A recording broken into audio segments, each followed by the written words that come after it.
interview will be out next week, and there's a lot we talk about. You stay really busy. Thank you. Oh, it's good.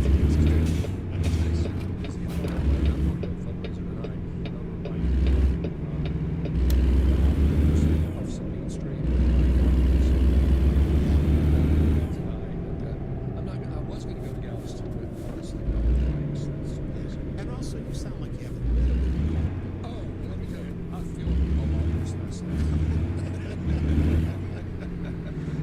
right, just so that I clarify this to you,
to levy tariffs under this act, which he says is the act that gives the president the power to levy tariffs outside of Congress. So you always have to watch the fine lines in these. It's tricky, but they'll find a way to act for them this time. But they have confused us in the past. They have caught us off guard.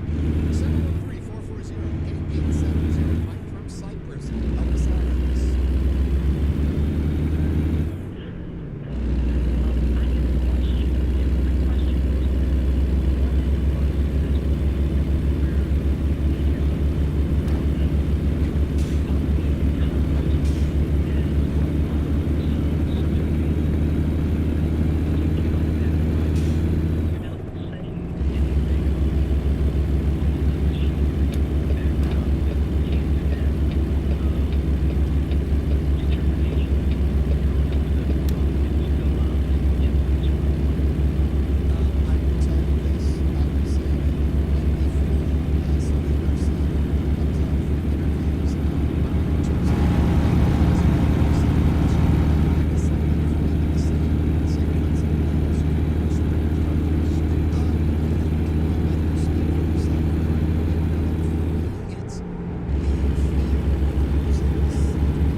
They're appointed for life.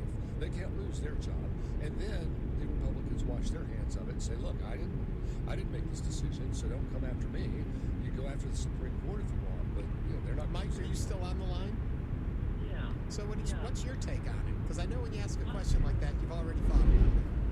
Well, no, it's such a, it's right to say that it's such a slippery and tricky slope. I don't know how they came to that. I'd love to know how Johnson and his of people there came to the conclusion that they should abrogate that power to the president and not allow, and not try to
issues are pretty similar.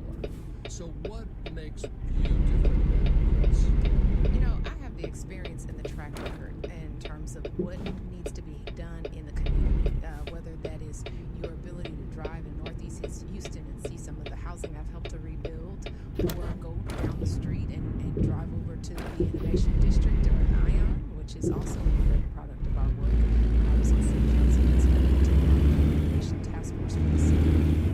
One of the things I think is important for people is that they not only see you, but they also know that you deliver results. And I've got a long track record. I've been around a long while serving this community in various ways, not just as an elected, but also with my nonprofit and just doing the work of the community. And so we consider ourselves to be people's candidate because we truly are being held forward by the non-establishment community in this race by no means. My line of trust and line of accountable to extends directly to the community. Nobody else is in line. Nobody else do I have allegiance to. And I spelled that in your session. It's around 60 years of life. It may keep that to the reason to recognize it. Absolutely. And the community members know me from my work. So they don't have to guess as everybody to work with her. Is she going to be good at constituent response? I was excellent at constituent response as a city council member. They know that question and answer. I can answer it. They don't have to ask what it would be like when it comes to their starting a project. Many projects as it's about tech and innovation, small business support for women and minority small business owners. I can go down a very, very long list of the things that we've done in the community alongside them. That's the other piece I think I bring to the table, a community-based orientation. I understand that this district is not just a district, but instead it is a series of communities,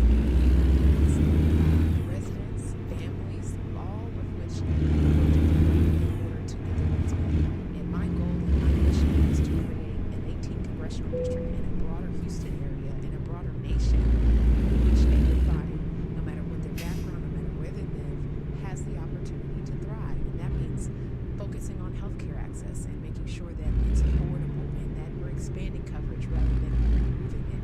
That means when it comes to education, making sure that our education system is supported adequately from a public education perspective. That means when it comes to economic opportunity, there's so many people right now that are frightened out of their minds about how they're going to pay rent. I literally was passing out fruit on Saturday because of people's fears of what's going to happen with SNAP. And, we passed this bill that we talked about. That's $900 million in Medicaid cuts, $300 million in SNAP cuts. And what that will also have the effect of doing is really destabilizing the 18th congressional district because there's such a disproportionate amount of people, a higher number of people that are consuming these benefits. And so that's going to be deeply problematic for the district. And so I think people want something to kick the tires, to know what they're about, what they can deliver, and there's confidence that it does make a difference if you vote or not. So with me, I showed up on the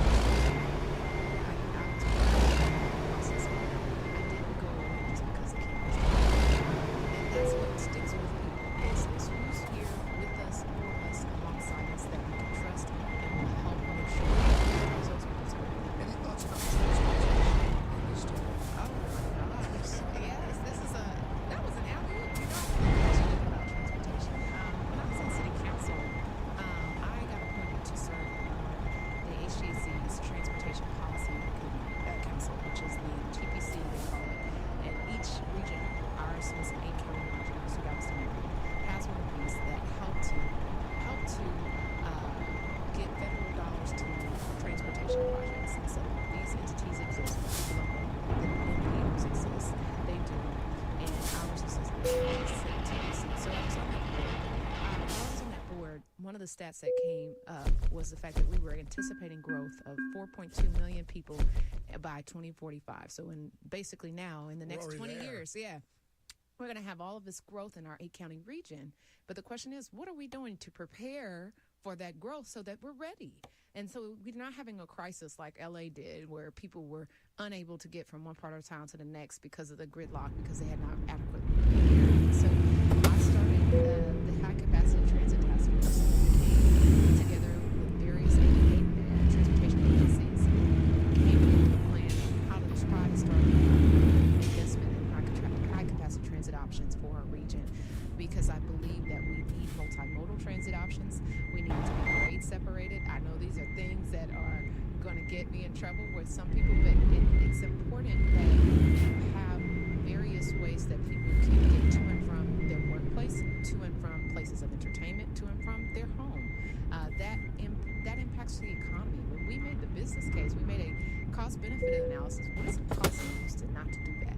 What is it costing us not to invest in, don't just look at what smart cities do or good cities do. Let's not use those types of phrases. Let's just look at what makes sense financially, and it makes sense to invest in multimodal transit options so people can get into and be productive. We're talking with Amanda Edwards, who is the 18th Congressional District.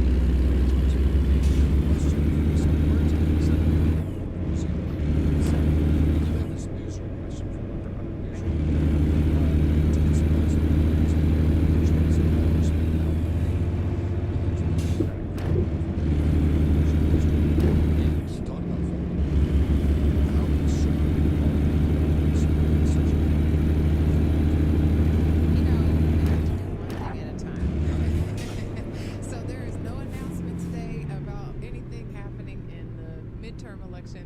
I'm focused on the next few months. First of all, we got to get this special election date. So we got to get a date on this thing. But I'm focusing on making sure that the voters hear from me during this period of time and know that I am the person that should be elected to serve as their next congresswoman. This is to serve an unexpired term that has been served by Sylvester Turner. So it's only going to be about a year. But we got to focus on it. We've got some time to make up for it. Understand Yes. this question Sure. comes up. So if you run off will probably be in January, by March it's starting, because you're just filling a term remaining. By March it's already the primary for the next election. So if you campaign to campaign, and then in November that election, and it's still unclear what that district will be because of the ballot question that's coming. And So it's all of important. this is important. So that's why it's such a truncated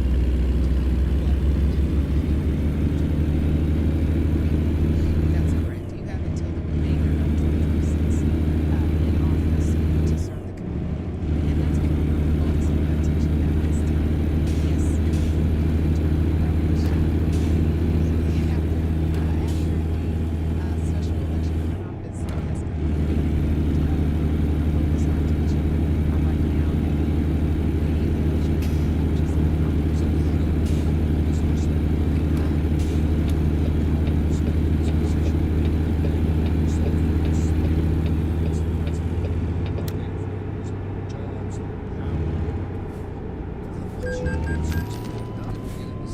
I don't know how we got in this position, but I'm going to tell you what I can do about it. And we've got to put people in who are going to come in with a fresh approach, some innovative solutions, but also an ability to stand up for what's right. And what's happening right now is not right. I've never in my lifetime seen a president that has fought against the rule of law, that has fought against healthcare access, education, economic stability, and the way that our president currently has been fighting. And what we need is someone who not only can come in and have a voice and fight back in the economy, but we need someone who also can we believe right now not to bring about how trade, how planes and stuff like this. We've got to fix that. I'm throwing up my place for this.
Newsies, as well as film and TV roles such as on the show The Flash or Smash. Tomorrow night, he'll be headlining Theater Under the Stars 2025 Lights Up Gala here in Houston. Recently, I had an opportunity to speak with him about his life and career, so here now is an excerpt from our upcoming interviews episode with Jeremy Jordan. It's good to talk to a Texan, but a Texan in New York, I guess. A Texan in New Jersey, all right? I'm just excited to come down to Houston. I'm coming down for a show. We're going to have you here doing the Theater Under the Stars Gala, which is going to be on November 7th.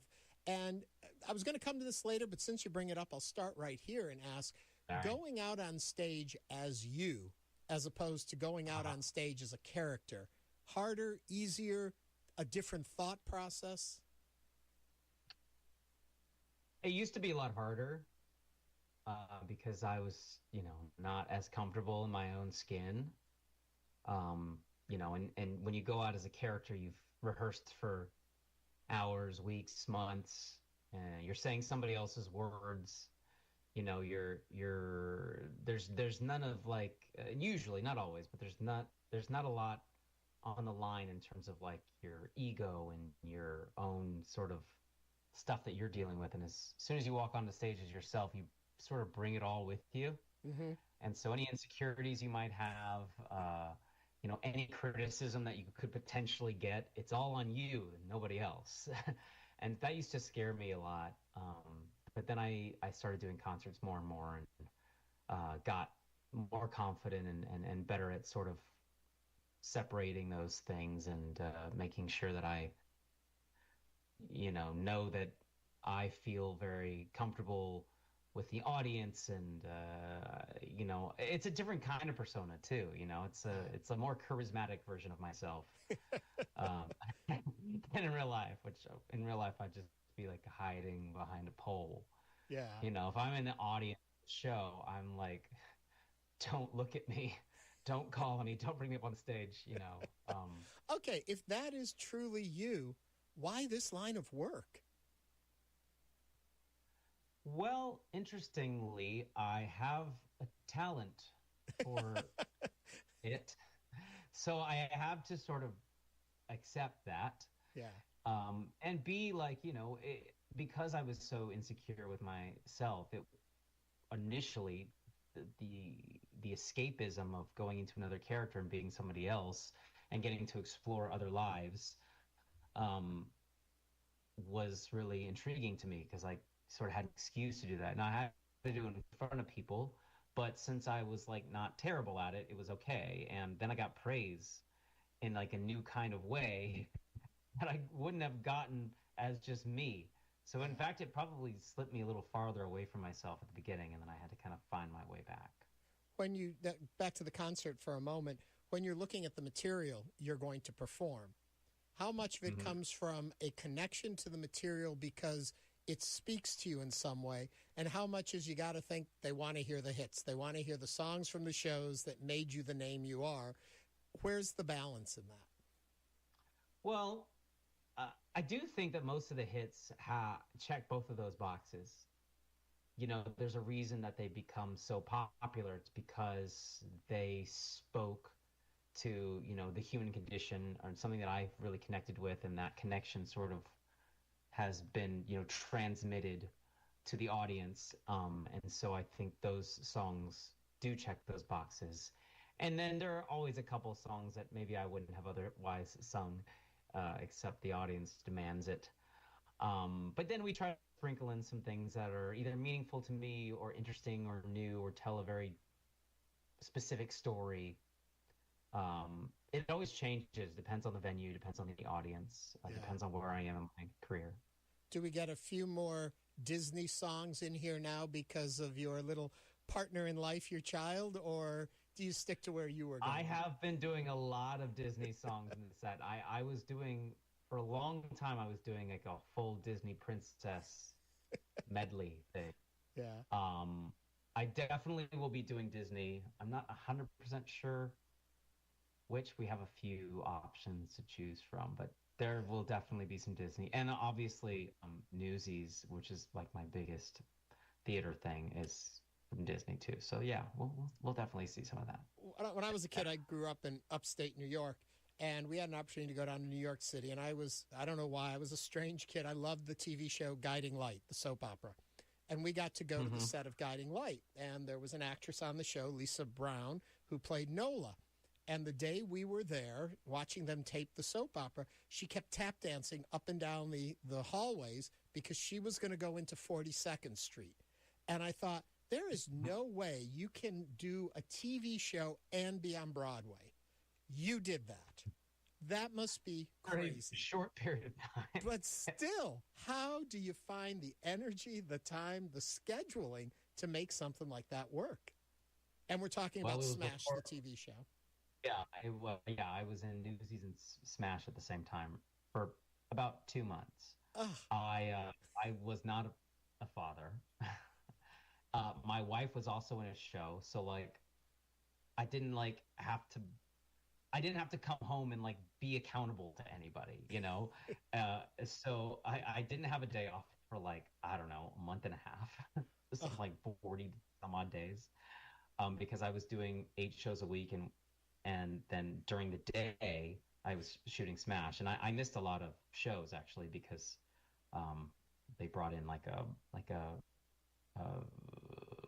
replacement for when I was unable to come. That was Corey Cott, who then became his own megastar.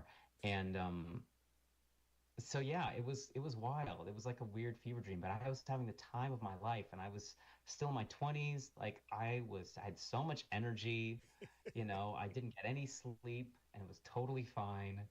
And you know, I was just living my best life. If that opportunity presented to me now at the age of 40 with a 6-year-old kid in a house out in Jersey, like I would be like, pick one. I Yeah. can't do it all. Can't do it anymore. Is it hard to adjust your presentational style in acting when you move between mediums? And when you're doing it 2 different ways in the same day, does that ever play with you? Or is it enough of the character is who the character is, so it brings the certain amount of energy to it? Well, I was lucky in that regard because Smash was a musical television show, so it was a little bit over the top as it was. And so it was a nice sort of transition for me to like be able to learn the new medium while bringing the old medium sort of with me and bringing the skills from that.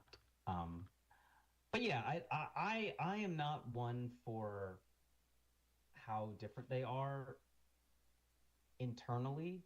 It's really external, you know. It's about using more of your body and your voice as opposed to using your eyes and your you know, subtle gestures. It's a matter of volume, and it's a matter of movement.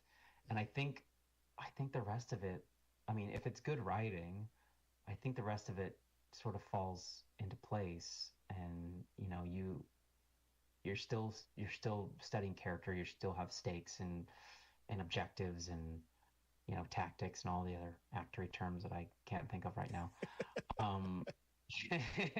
You know, I don't think there's a big difference. It's really just in presentation. It's the same as if you were, you know, talking to a group outside or having a conversation with someone that was right in front of you or on the phone with you. So it's like, it's going to be, you're still having the same emotional life, but delivery is different. Yeah.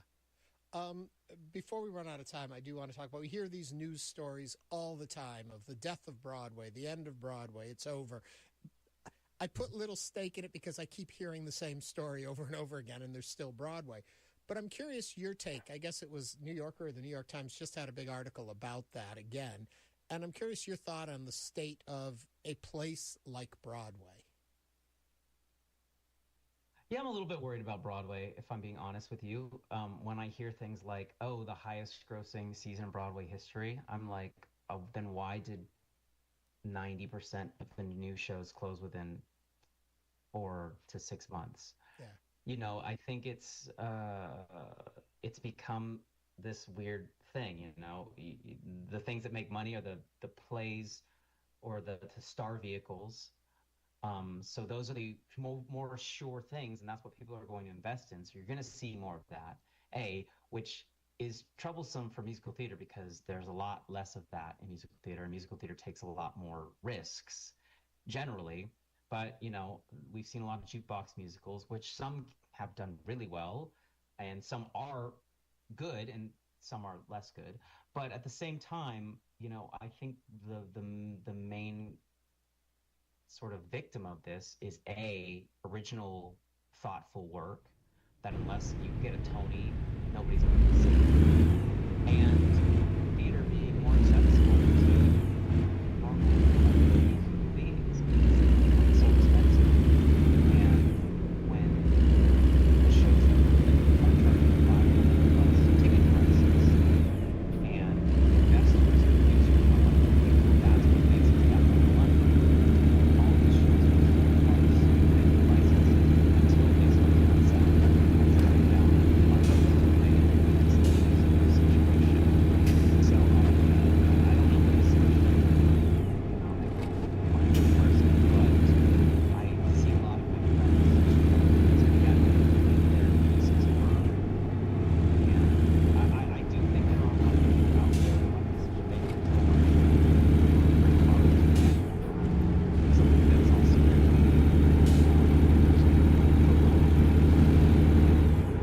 I don't know what's going on. We survived and it's out. And I think came back with vengeance.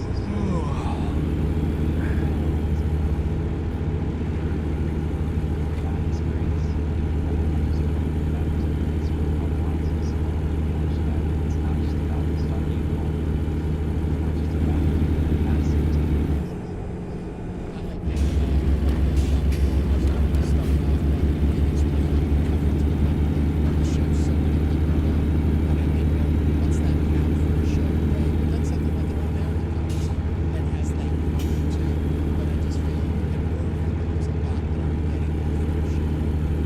Yeah, yeah.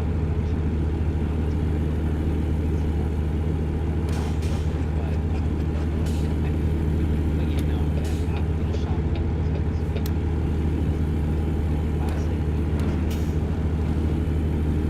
it's so there are so many different paths to but I do think it's become a little bit more troublesome and problematic. And it's really about putting the right decision makers, power and also check letting art and sort of human experience in theater be put. Well, I'm happy with the path you've taken from Corpus Christi to Broadway, Yeah. and then even back to Houston for the gala at Tuts. Thank you so Yeah, much, Jeremy. I'm excited. Thank thank you you. for talking with us, and I'll see you in Houston. I'll see you then. All right, Ernie in conversation with Broadway star, singer, actor Jeremy Jordan. The full interview will be available soon on our Houston Public Media YouTube channel. Just look for interviews with Ernie Manous, Jeremy Jordan. Jeremy's performing at Theater of the Stars 2025 Lights Up Gala tomorrow night at the Post Oak. For more information, visit tuts.org. So coming up, we'll continue diving into today's top stories. Nancy Pelosi's retiring, the book cycle, what's that about? And singer Christina Wells on the second hour of Hello Houston. Stay tuned. There's more Hello Houston on the way with Ernie Manous, Celestia Sherman, and Frank Billingsley. For the latest local news, subscribe to the Hello Houston daily newsletter at HoustonPublicMedia.org. Hello Houston is a production of Houston Public Media. The opinions expressed by the guests of this program are solely their own and do not represent the views of management, staff, or underwriters of Houston Public Media. This is News 88.7. Support for Houston Public Media comes from Good Reason Houston with the 2025 Houston Public Education Snapshot, tracking how Houston's schools are preparing students today for a living wage tomorrow. Learn more at goodreasonhouston.org. For this afternoon, lots of sunshine. We'll get up to about 80, and then tonight mostly clear. Some patchy fog overnight. Our low near 64. Currently, we have 80. This is your NPR station, KUHF, Houston. News 88.7, a service of the University of Houston. It's 12 o'clock. Just ahead on this hour of Hello Houston, former Speaker of the House Nancy Pelosi has announced that she will not seek re-election after nearly 40 years in Congress.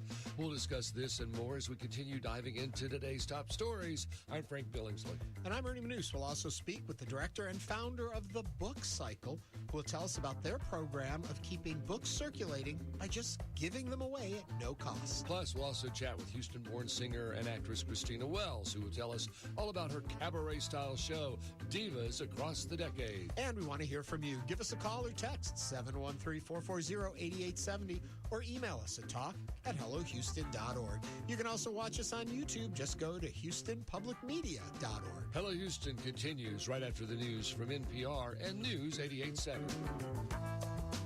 Hello Houston is made possible in part by founding sponsors John Bradshaw and Kathy Sanders, and by gifts from listeners like you. Live from NPR News in Washington, I'm Janine Herbst.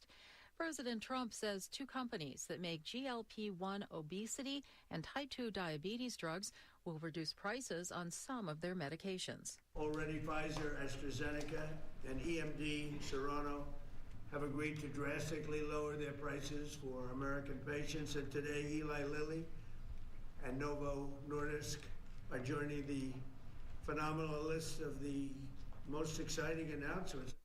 Trump says the agreement will slash the cost of Wegovy to $250 a month, and Zepbound will be reduced to $346 a month. And Trump says both companies say the oral weight loss drugs currently under development will be sold for around $149 a month. This also clears the way for Medicare to cover the drugs with $50 monthly copays. The list price of the popular drugs range from $1,000 to around $1,300 a month, though the actual price people pay depends on their insurance plans. It's day 37 of a now record-long government shutdown. Earlier this week, some Democrats suggested they were searching for a way out. But as NPR's Sam Greenglass reports, victories at the ballot box Tuesday have emboldened many of them to hold firm. Over breakfast at the White House, President Trump told Senate Republicans the shutdown hurt their party on election night. The results have given some Democrats, like Senate Minority Leader Chuck Schumer, confidence to hold out for an extension of expiring health care subsidies. The election results were not vague. They were a lightning bolt. Bipartisan talks among rank-and-file senators are continuing, but it's unclear if 8 Democrats will back a funding measure without a firm plan to extend the subsidies that can also pass the House and get the president's signature. Sam Greenglass, NPR News, Washington. Former House Speaker Nancy Pelosi says she will retire in 2027. The California Democrat was the first and only woman to serve as Speaker, and as such wielded immense power. Her decision comes after she helped lead California's Prop 50 redistricting effort as the party countered President Trump in this week's election. The amount of damage caused by Hurricane Melissa in Jamaica and Cuba has increased. NPR's Rebecca Hersher reports the storm was one of the most powerful hurricanes ever recorded. Large parts of Jamaica and Cuba are still in ruins a week after Hurricane Melissa swept through. Dozens of people were killed across the Caribbean. A new analysis by the climate risk modeling firm Karen Clark & Company finds the storm caused an estimated $2.4 billion of insured damage. That includes damage to homes, businesses, and industrial sites in Jamaica and Cuba. NPR's Rebecca Hersher reporting. Wall Street is trading lower at this hour. The Dow is down 423 points, the Nasdaq down 372. You're listening to NPR News from Washington. Live from News 88.7 in Houston, I'm Alexandra Hart. Congressman Al Green will make a major campaign announcement Friday evening at Houston's Wyndham Hotel. Green has represented Texas's 9th congressional district for more than 2 decades. But this past summer, Republican state lawmakers drew him out of the 9th district and into the 18th. Green has previously said he would not be a candidate in the 9th district next year, but he would be on the ballot, implying but not confirming that he would be a candidate in the Democratic primary for the 18th. The 18th district has been vacant since the death of Congressman Sylvester Turner in March. Harris County Attorney Christian Menefee and former Houston City Council member Amanda Edwards emerged as the runoff candidates from Tuesday's special election to fill out Turner's term. The Federal Aviation Administration says that it will reduce air traffic by 10% at both George Bush Intercontinental Airport and Hobby Airport. News 88.7's Matt Harrop tells us this starts tomorrow. Bush and Hobby are 2 of 40, quote, high-volume airports that the agency says will reduce the amount of air traffic there is as a result of the government shutdown. Staffing shortages are occurring amongst air traffic controllers who continue to work without a paycheck. Many are calling out sick. Airlines right now are working on plans to reduce the number of flights to or from certain destinations, again, including Houston. Wait times at security checkpoints have also grown, with TSA agents also not getting paid right now. Fort Bend County Judge K.P. George is seeking the dismissal of his criminal case. He's accusing Fort Bend County District Attorney Brian Middleton of discussing his criminal case and disappearing encrypted messages on Signal. The county judge also alleges that prosecutors destroyed part of an important interview with George's alleged accomplice, Taral Patel. Jared Woodville is George's attorney. Then a bigger question, I think, becomes, what are we not seeing? What was destroyed via the Signal app? What wasn't screenshotted? The DA's office calls the accusations baseless. It's 78 degrees right now on the University of Houston campus. Tonight's low around 65. I'm Alexandra Hart, News 88.7. Support for NPR comes from NPR stations. Other contributors include Capital One, offering their premium travel card, Venture X. What's in your wallet? Terms apply. Details at CapitalOne.com. And listeners like you who donate to this NPR station.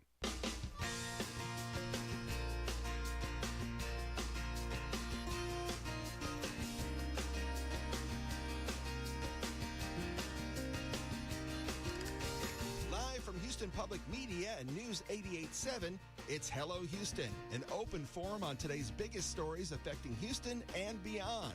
Call now, 713-440-8870, or let us know your thoughts on today's topics by emailing us at talk@hellohouston.org. And now, Hello Houston with Ernie Manous, Celestia Sherman, and Frank Billingsley. Hello, Houston. Back for a second hour. November the 6th. Thank you for that. 2025. Celeste is not with us. If you've been listening to the show, you're aware of that for today, but she promises to be back in her empty chair tomorrow. She will fill it up. She, like Pinky swear? Yeah, Pinky swear. She promises she'll be back. And Good. tomorrow, as we were talking about, I'm going to be in Round Top at the Round Top Film Festival, and I'll be joining us from there. Us, the royal us, I guess. And also, we talked about a couple of the celebrities I'm going to be talking to, but I'm also going to be talking about the producer of a new documentary about the life and times of Lynn Wyatt called Lynn. So that'll be kind of fun. She's had quite a life. Oh, my Lord. Yeah. So that'll be interesting. Good for you. You know, she's just your everyday lady here in town who's dined with royalty and presidents and millionaires. And, you know, just a simple lady. The nice thing about it, though, is to have that access to such wealth. She turns around and she shares it back out with the community and is funding a lot of our fine arts and a lot of infrastructure for the city. So definitely is one philanthropy is a big part of this. Yes, I'll get to meet the producer of that film and others. So be back with us tomorrow. That's the important thing about tomorrow's show. Nice. All right. You want to read this email? Which email do you want me to read? Stephen Livingston. Stephen Livingston. It's a long email, but basically Stephen is saying he was shocked to hear our commentators today say that Trump might impose tariffs on California fruit. Which is not what I said. And I do believe in commentators they're referring to Frank. I made the comment about Governor Abbott, and my quote was on Governor Abbott putting 100% tariff on people moving from Texas, to Texas from New York. And the exact quote from Governor Abbott's official Twitter X account is, after the polls close tomorrow night, I will impose 100% tariff on anyone moving to Texas from New York City. He followed that up by saying, join me for a moment of silence for New York City, thoughts and prayers. He has since indicated the remark was tongue-in-cheek, but that's what I was referring to as his comment. What I was referring to is that tariffs are constitutional.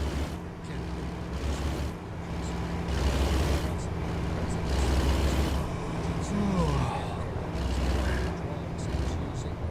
as a loophole to try to extort or bend other countries to his will by imposing these tariffs. No, you can't impose states. Supposedly, he doesn't have that authority. He doesn't have the authority to do what he's doing. That's why we don't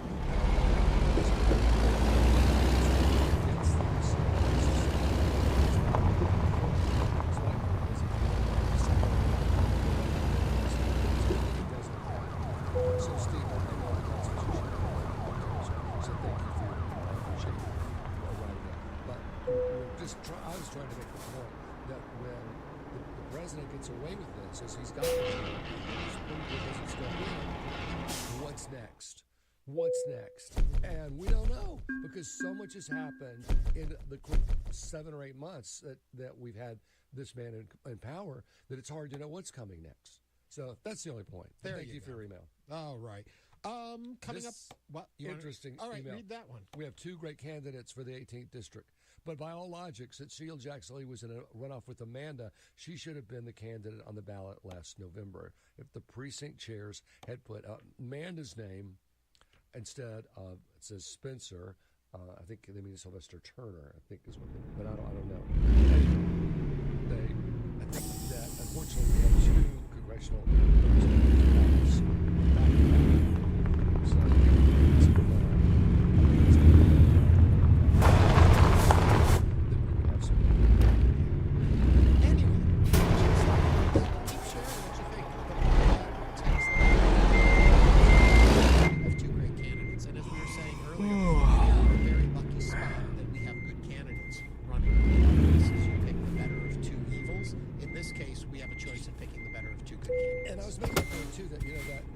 So said, why are these people in Congress not standing up to the president? And he said, it's their job, basically said, to try to against each other. Then they'll be in another March primary. And then they'll have to run again. It's like you work so hard to get where you are, and then you're just going to give it all up because you don't agree with the president?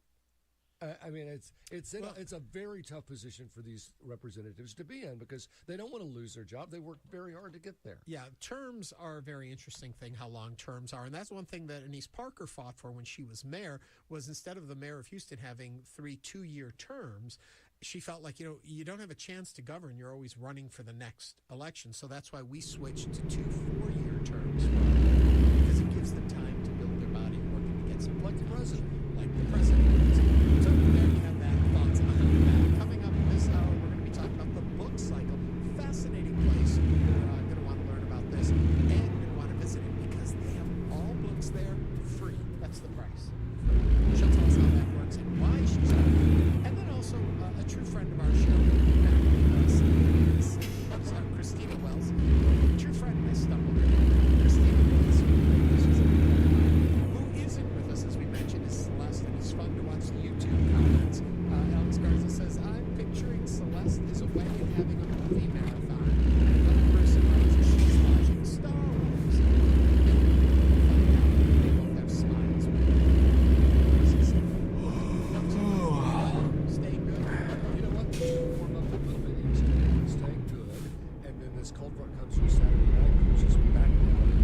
There's a big time. 86 for a high Saturday, 70 for a high Sunday. How long will that stay with us? Through the next week. We're going to see some lows in the 40s next week. Yeah, so there you go. Moving into the headlines of the day, politics, and this was the big news this morning. To some it was a surprise, to others who were watching closely, it wasn't that big a surprise. Former House Speaker Nancy Pelosi announced on Thursday it's today she will not seek re-election, ending a historic 20-term career in Congress. Quote, I truly want to serve in the House of Representatives. Democrat 85 and 7 constituents, and to the rest of quote, with a grateful heart, I look forward to my final year of service as your proud representative. Pelosi's departure marks the end of an era. In 2007, she became the first woman elected to serve as Speaker of the House, a role she held again in 2019 to 2023. As Speaker and leader of House Democrats, she was known for sharp.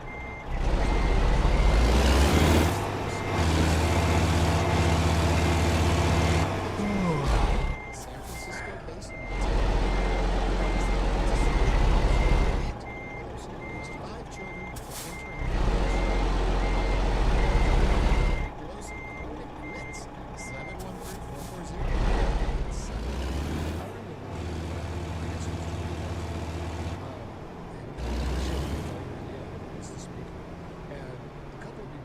raised her hand and said, well, I want a shot at this. And she handed him her calendar and said, take a look at that. Can you keep up with this? I run around the country all year long raising money for Democratic candidates, giving speeches, doing all the Democrats. She said, if you think you can keep up with this, and she did it in her 70s and 80s, and they all said, okay, you know, we were talking a moment ago about representation in the 18th congressional district, and then we read this story, and one of our YouTubers wrote, the fact that 2 congressional representatives passed back to back says something about the age of the people we are electing. And Nancy Pelosi, 85 years old by all accounts, still has her facility, her mental capacity, her facilities with her, is making the choice to say, okay, you know, I'm going to be 86. No.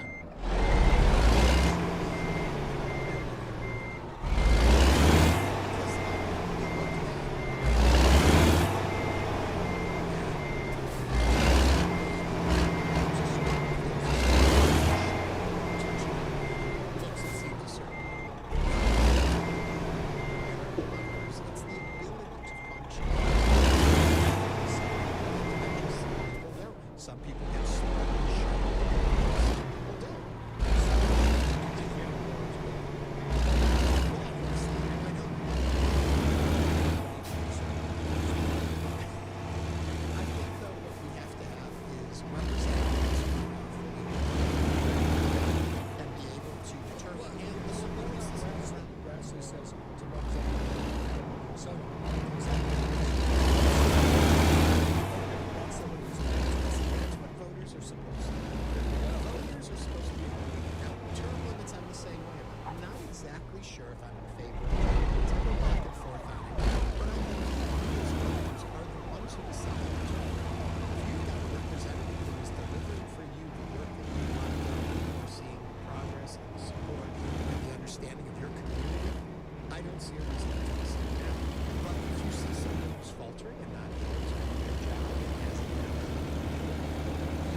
stay here, I can go. You know, she broke her hip last year, Right. and had a hip replacement, so she probably is feeling it. You know, And she had the whole situation with her husband and the attack on him. And I think she served her nation as she was elected to do, and she did her job. And according to her party, she did it well, and she knew when to say thank you. Yep.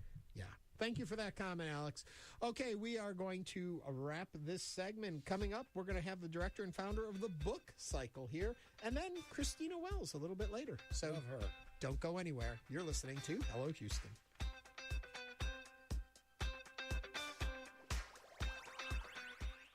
You count on Houston Public Media. That's why you're here right now. Take the next step and become a new member today.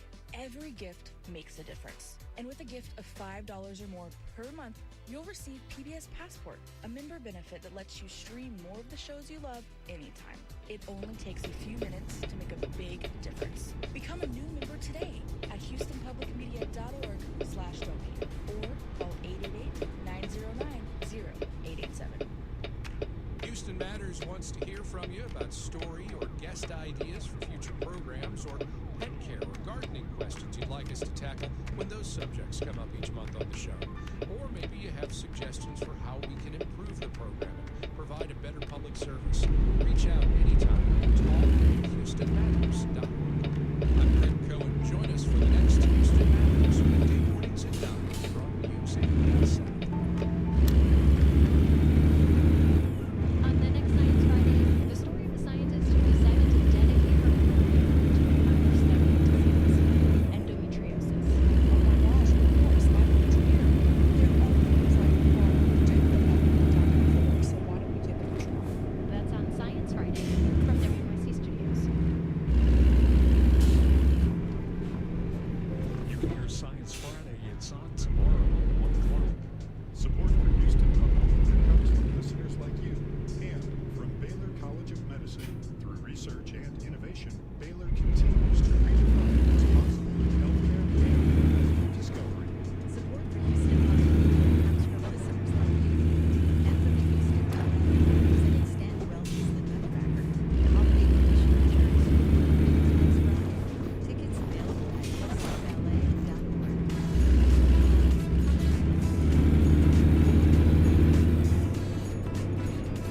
And now back to Hello Houston. To comment on today's topics, call or text 713-440-8870 or email us at talk@hellohouston.org. Now here's Ernie Manous and Frank Billingsley. The Book Cycle is a local group that keeps books in circulation by giving them away at no cost. People can donate books they no longer need or stop by their location to find something new to read, so you can give or get either way. Not just a place where someone can walk in and grab a book for free. It's a space also for the community to connect and share their knowledge. So it really is an immersive experience with books. To tell us more about this,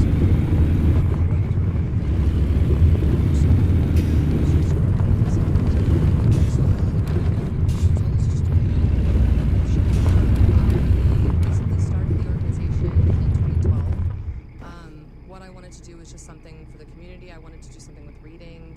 I considered teaching. I felt really called to do something with books and accessibility, just in the light of there was a huge fad that was happening with e-readers, and as a lifelong book lover and book collector and enthusiastic reader, I was terrified. There's something about holding. Absolutely, and we hear that a lot. Especially The smell. Yeah.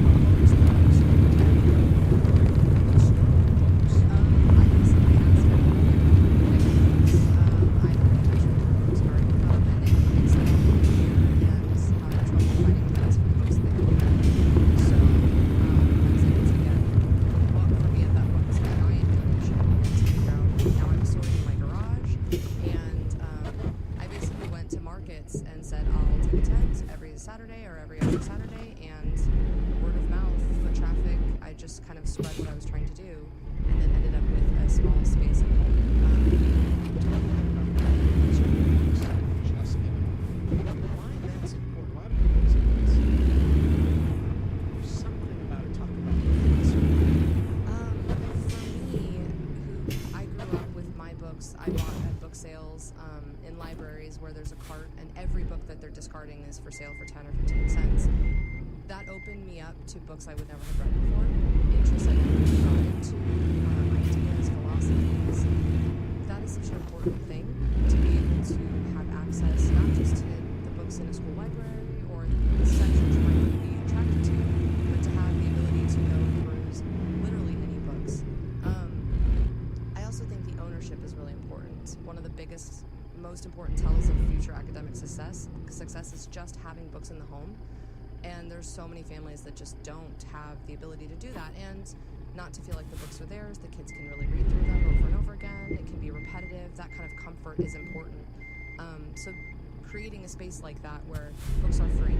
So they tell you you don't have to bring it back. You don't even say, oh, I don't you've read it. No. Bring it back for It's someone else. yours. It's Yes, yours or if you take it. It's yours if you take it, and there are no strings attached. A big part of what I try to do is make sure people know you don't have to bring books to donate, to take books. It's not a one-for-one trade. We only ask that people try to keep the resource free. So if you take the books, they're yours. If you're ever done with them, we'll take them back, put them in a local library, give them to a friend or a relative. That's all we want is just a resource that's free for everyone. So not take them and like I'm trying to understand your business model, and I'm running into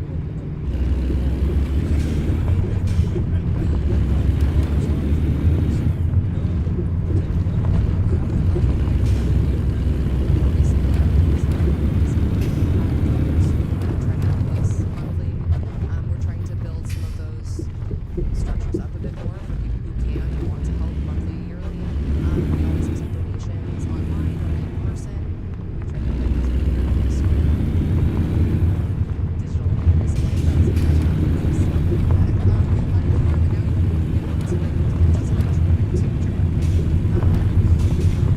That was a great It was transformational. But we also apply for grants and from organizations, and we're trying to find other ways of funding that way. We want the resource to stay 100% free forever. So finding ways to or two of someone who has said, Sarah, this changed my life. One thing that's happened more recently is we have a lot of families that come who are homeschooling and have pods and they need resources, and to be able to have a place where you can get books, build something, teach in the community, in the neighborhoods, that has been huge. My favorite one is where we have teachers, individual teachers, especially in public school, where funding has always been a struggle, and it's maybe even more difficult now. And we get lots of books from schools and school libraries when they're discarded. That has been such a rewarding thing to see where I'm able to go into a classroom or into the hands of a student who got that they get to help keep at their house. Having teachers have a resource in the city is really fulfilling to see. I've been and it's like one of those neighborhood stores, and you can just sit there for hours and it's like all the animals, you can have some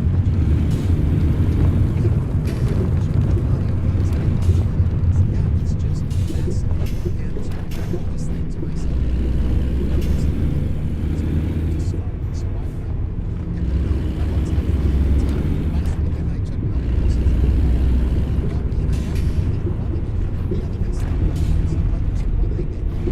or if I took it and I was like, it's great, I can bring it right back, right? And then somebody else has another chance.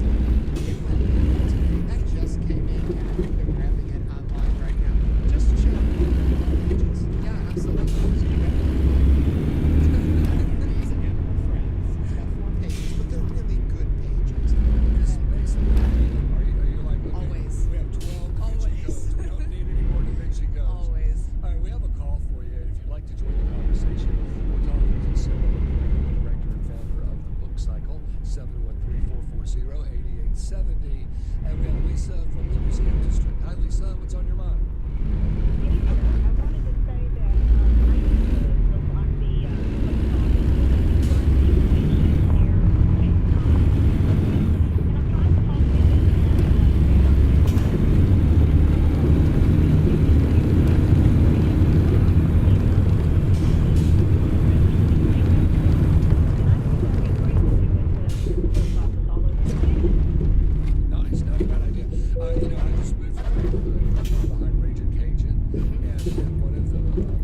has been there forever, has a free little library, and it's take a book, read 3 by 3, just read books. Absolutely. We have lots of regulars who come weekly or bi-weekly and take books for the local free libraries in their neighborhoods, especially ones that won't have the resources to refill them and people take books. Give me the nuts and bolts. By the way, Wine Goddess says, what a great idea for getting books in people's hands. Well done. So where exactly are you and what are your hours? We're just east of downtown, off of Harrisburg and Glasgow. That's our building. It's a Woodward building, warehouse, Houston building.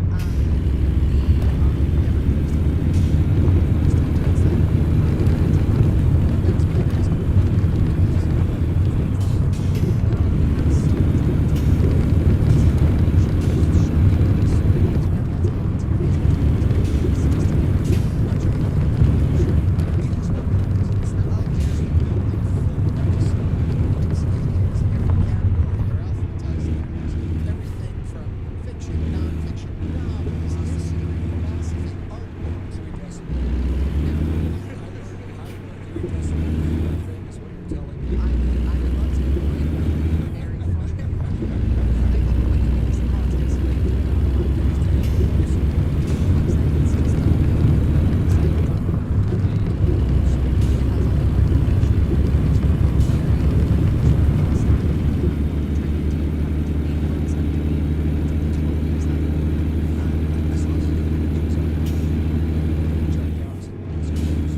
That is exactly just for. I've always wanted to be library space or a bookstore. The fact that the books are free is just a bonus. But another thing that we've seen as we've done this and as it's grown and as people have found it is that what it really is something that's offering to the city is safety. And what I want to be is a safe space for people. I mean, space is everything. Like you said, that's exactly right. If we can have a bigger space, I don't want more chairs, more seating, more comfort areas where people can just come exist for free. Absolutely. Absolutely. No rules. Yep, no rules. We just want people to have a place they can be, look at books, read if they want to, have kids looking at books. The kids section's organized by genre, so kids can do their own genre. I grew up as an adult, but I also I bought literally every book I could get my hands on. Elements, whatever it was, it didn't matter the topics. I started making them with histories and documentaries because I found them in the library. I want to take you back to the whole idea of the community center. It looks like, and I was, as I mentioned last weekend, and when I saw this, there's also a food product. So not only are you nourishing these minds, you're also what's going on. Right. I mean, one of the things that if I'm trying to make this and if we're trying to build this into something that's for the community, then knowing that families are going to suffer without SNAP benefits and coming into holiday time, I just was trying to think about what we could do. Knowing people are already coming in, bringing books they're not using. I know plenty of people who say for whatever little time that we can do in our staff just to help them get families that aren't getting books for their families, they can take from the neighborhood. We will give that food after the holidays. Probably we'll give that food to the Houston Food Bank or to an East End community just to make sure it continues getting in the right hands. But we just want to have something available for our community to help in whatever way we're able. And I was touched. I saw a woman come in and tell her to talk to you about the struggles and how grateful she was that was there. No, that made me so happy that people know that they can come to a safe place and get what they need, and in many ways get what they need. That's what I want to do.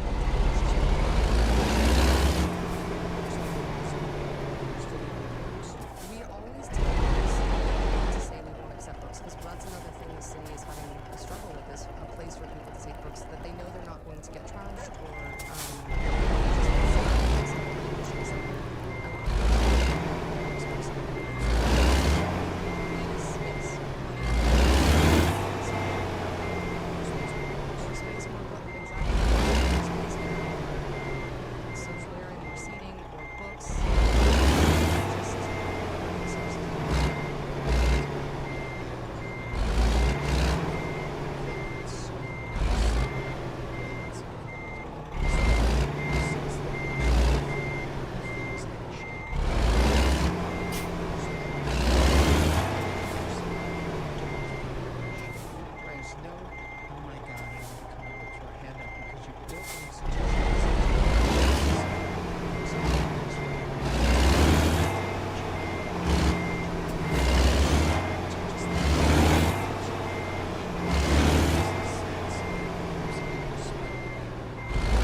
Sarah, have you thought about shipping books online for a small fee to cover shipping and handling? We have. At this point, we're really small. It's myself and a dedicated volunteer and some volunteers who give up their time on a regular basis. There are many, many, many projects I would love to undertake, and some that are actually sort of in the works right now. Until we can, be more financially stable for distribution is tough. Yeah, it's a tough one, especially shipping. That comes with a lot of complications. Right now, we just want to make sure that people in our community have the access they have. All right, let's go to this call. Right before you do, I just want to also point out, you said very small, but what cycle is that? The amount of books things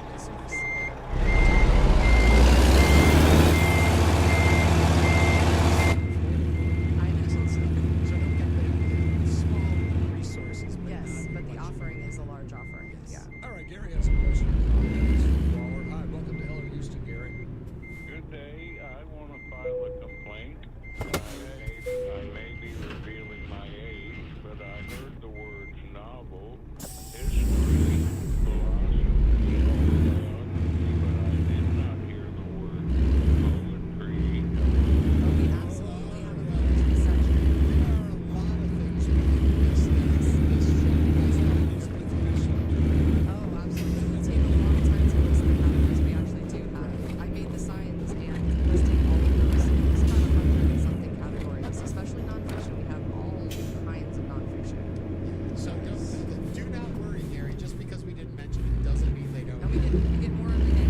All these people are bringing books in. We're thrilled by the generosity of the city, bringing everything to us. I mean, we are really doing this because of people's generosity. So, One thing to keep in mind too, the Instagram account really updates if you're going to shift times. Absolutely. Anything like that. When you can be in August, I guess you'll post for it because it's so hard to see. yes, one thing that we're hoping to evolve into is the Caesar. So that would be fun. So this though is a perfect time. It's a great time to come by. It's a lovely time. It's a comfortable environment in there. It's just really nice to just be there looking at books all the time. That's my jam. I often say this. I only have one bumper sticker on my phone. It's a bumper sticker for books, and I love it so much. What's the story behind that? It's a good thing. Thinking of names, I was just looking at something that also talked about just to have something that is always evolving, always moving, always filling, always moving, always moving back out. I mean, that was just something that seemed appropriate for what we do. It's good name. Reusing, recycling. Somebody else was last one was accepted because they had good teachers. Absolutely. Being really close to U of H is a huge win for us, just because students can get resources, textbooks, things like that. But given the number of teachers we have and getting used to it, we also always provide teacher resources, materials, things like that. So it's we actually have a section for the so John, we will at very popular surprisingly. It's just starting something else for us. So I have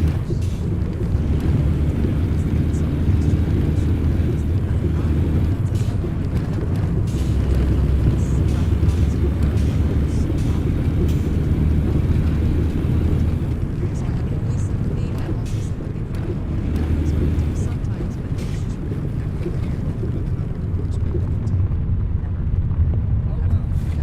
Well, God bless you. You're doing some good work over here on the east side. Thank you so I hope you get that air conditioning. Me too. And then one more time, give the address. 405 Velasco Street, just east of downtown. www.thebookcycle.org. Operations. Every Thursday from 9 to 3, and then the first and third Saturday of the month from 9 to 5. So thank you so much. Thank you both for having me.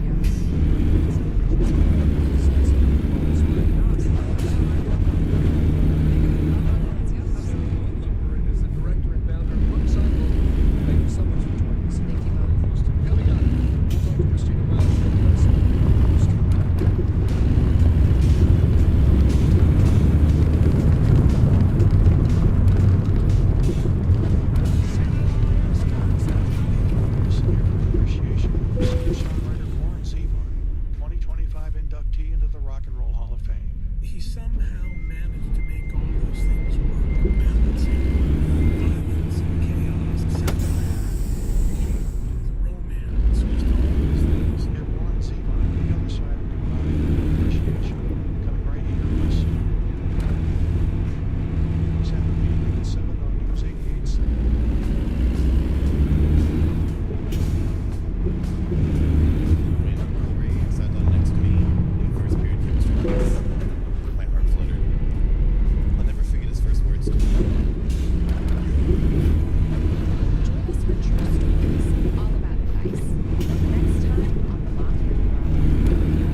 today's topics, call or text 713-440-8870 or email us at talk@hellohouston.org. Now here's Ernie Manus and Frank Billingsley. Well, my mic is on right now, so you say, don't say that. Is it going to help?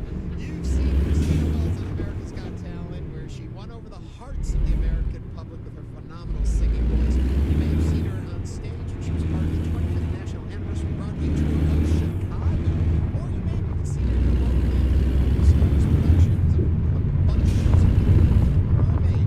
Well, you've also probably seen her recently right here on Hello Houston, on Interviews, the other series. But now, for the next 2 nights, you'll be able to see her, well, as we were talking about, maybe not so well, at the Hobby Center, because tickets are really tight, where she'll be performing her cabaret-style show, Divas Across the Decade. She's my favorite diva. It's part of the Live at the Founders Club series. Welcome back, Christina Wells. Well, that's an amazing intro. Let's do that again. If you want to join all the joy and merriment that is Christina Wells, give us a call right now, 713-440-8870. Okay, we've talked about a whole lot of stuff with you. We've talked about like the show a whole bunch. You've been here and visited us, so take me into the world of Divas Across the Decade. Well, I think, I've been so blessed to have the shows that I've had. I remember when we were showing together in 2021. I really wanted, as I came Hold on a second. I had my one woman show. Shout out, Cedric.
This past week, and I was like, oh my goodness. But yeah, so Divas Across the Decades, 50s, 60s, 70s, 80s, 90s, 20s, 2010s. I've been talking every decade. Okay, who are these divas? I mean, Whitney Houston, Mariah Carey, Aretha Franklin, Gladys Knight, Alicia Keys, Beyonce, Lady Gaga. So it's a good span. Oh, it's a span. I've got to get in. Also, Natalie Cole. I've got some Broadway. We got to do what she's done, what she wants to do. Of course. It's so funny you mentioned that. When people mention things to me, I start writing it down because I'm like, oh, that's what you see me doing. Let me look that up for a second. No? Okay. Very different vocal range, very different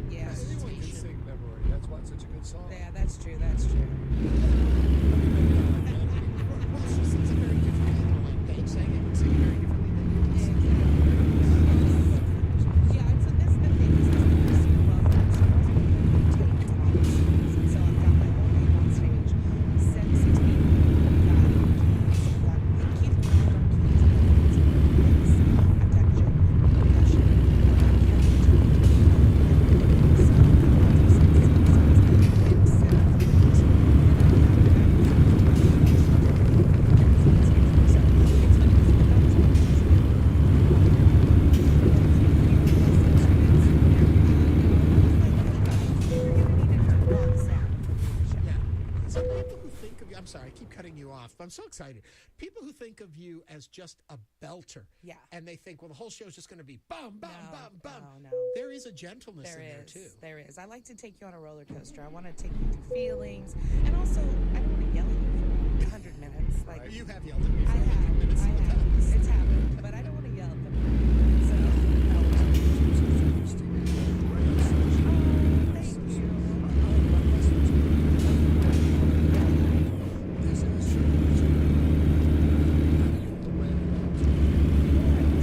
The way I thread all my shows is the songs have to be authentic to me. So sometimes I'll start with a song in the sense that these are great songs, but it's why I love their songs. If I know that it's I need to have a connection to the song or the story that I'm sharing, or it's a song that I love, so when I sing it, the story will be told. And so that's what it's first and foremost that we listen to is these songs that like sculpt our lives. I think that's one reason we get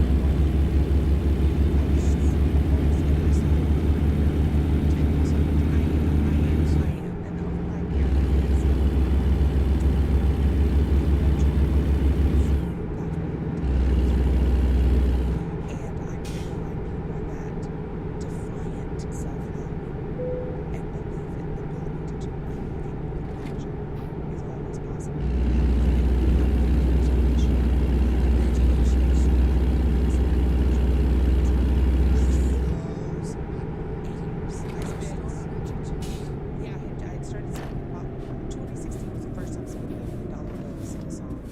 In 2018, I was on America's Got Talent. Can you believe that? Your performance was fabulous. Thank you. But I think the reason I have been successful has been in my willingness to be vulnerable, my willingness to share all the dirty parts as well as all the wonderful parts, and to let people know, like, I always say this all the time, look at me. I look like somebody's grandma. I look like somebody, right? I look like a nurse. I am someone's grandma, so yes, I do. You don't look like grandma. But you know what I'm saying? Like, I always say this. I'm an ordinary woman. I just get to do really extraordinary things. And I tell people this on purpose because I want them to look at me and be like, if you think you're too old, I'm older. You think you're too fat? I'm fatter. You think this is the wrong time in your life? It's not. You think it's too late? It's not. I am a message board for that. So in this show, I not only want to show you these great songs, tell some stories, but I also want to remind you that you got to be gospel country. I have on my goal list to sing at the I have that on my goal list to sing to people to do it this year. I'm having on my goal list to sing at Bob's Fair to it this year. You don't even want to know until next year. And I won't give up. It might take me 10 years to meet my next goal, but it'll be that. Yeah. You know, I've done a lot of nurses. Yeah.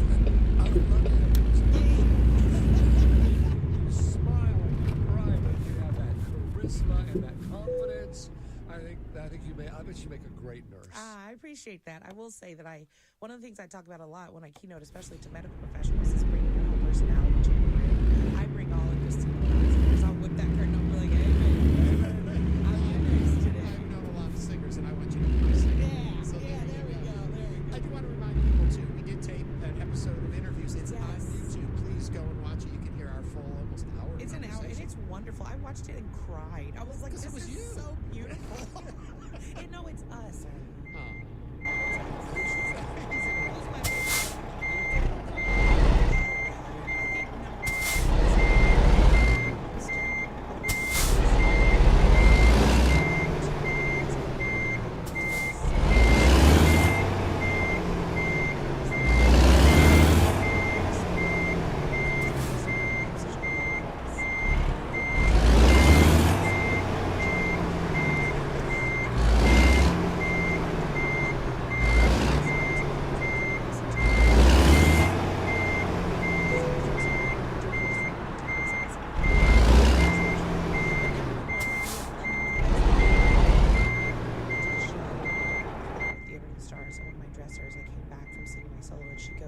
do you know what your voice sounds like? And I was like, what? Kind of nervous. And she goes, chocolate cake. Oh.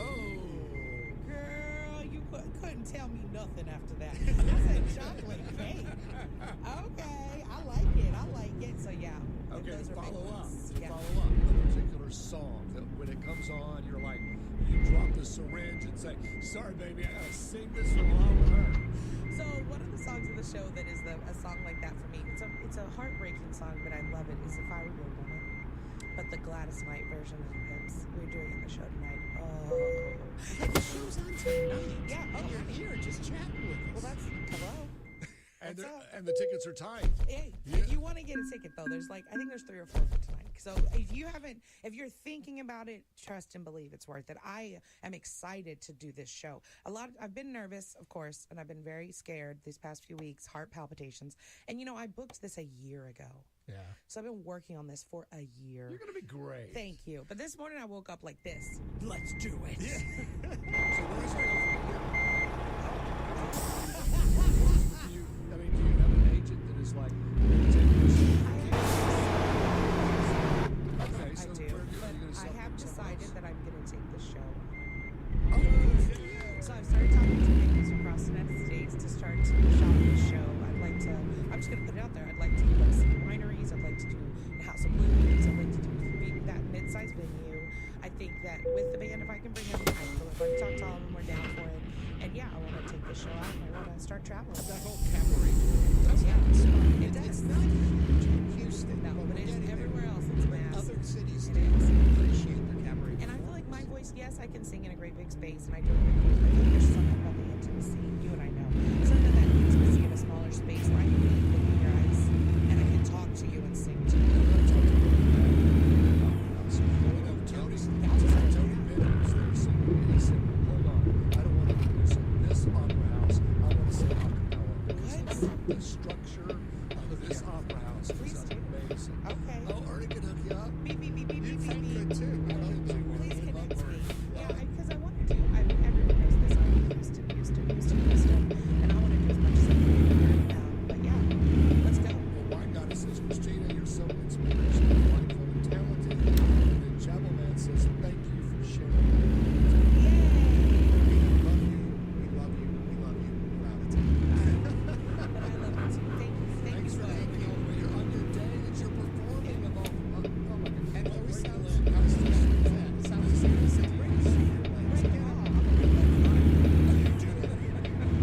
Christina Wells is a Houston woman singer and actress. Christina, thank you for joining us. She'll be performing her Campus Star Show Divas Across the Decades tonight and tomorrow night at the Hobby Center. For more information, visit thehollycenter.org. Also, you can see her on all of her social media stuff. There's wonderful tips and sites. It's always inspirational. And thank you all for joining us today. Keep listening and enjoying the Hello Houston. Find us on YouTube. We'll archive everything there. And we'll be back again tomorrow. And I'll be in Round Top. That's right here. It's 87. We're out. Thanks for listening to Hello Houston. Join us every Monday through Friday from 11 a.m. to 1 p.m. to talk all things Houston. The Hello Houston production team includes Karen Mulligan, Julia Levyvon, Jen Altine, Todd Holslander, and Julie Botchman. For the latest and local news, subscribe to the Hello Houston Daily Newsletter at HoustonPublicMedia.org.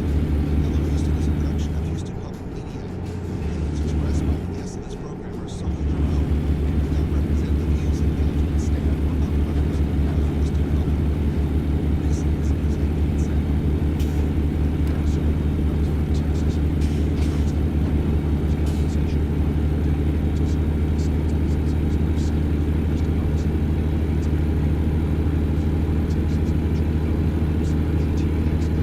Hi, America Bears from Planet Money. I'm Guy Raz from How I Built This. Between inflation and worker shortages, it's important to understand the economy right now. That's right, and find out how entrepreneurs make it work for them. Listen to Planet Money and How I Built This from NPR for an hour of economics And innovation. every week. Planet Money and How I Built This, Saturdays at 9 a.m. on News 88.7. This is your NPR station, KUHN, Houston.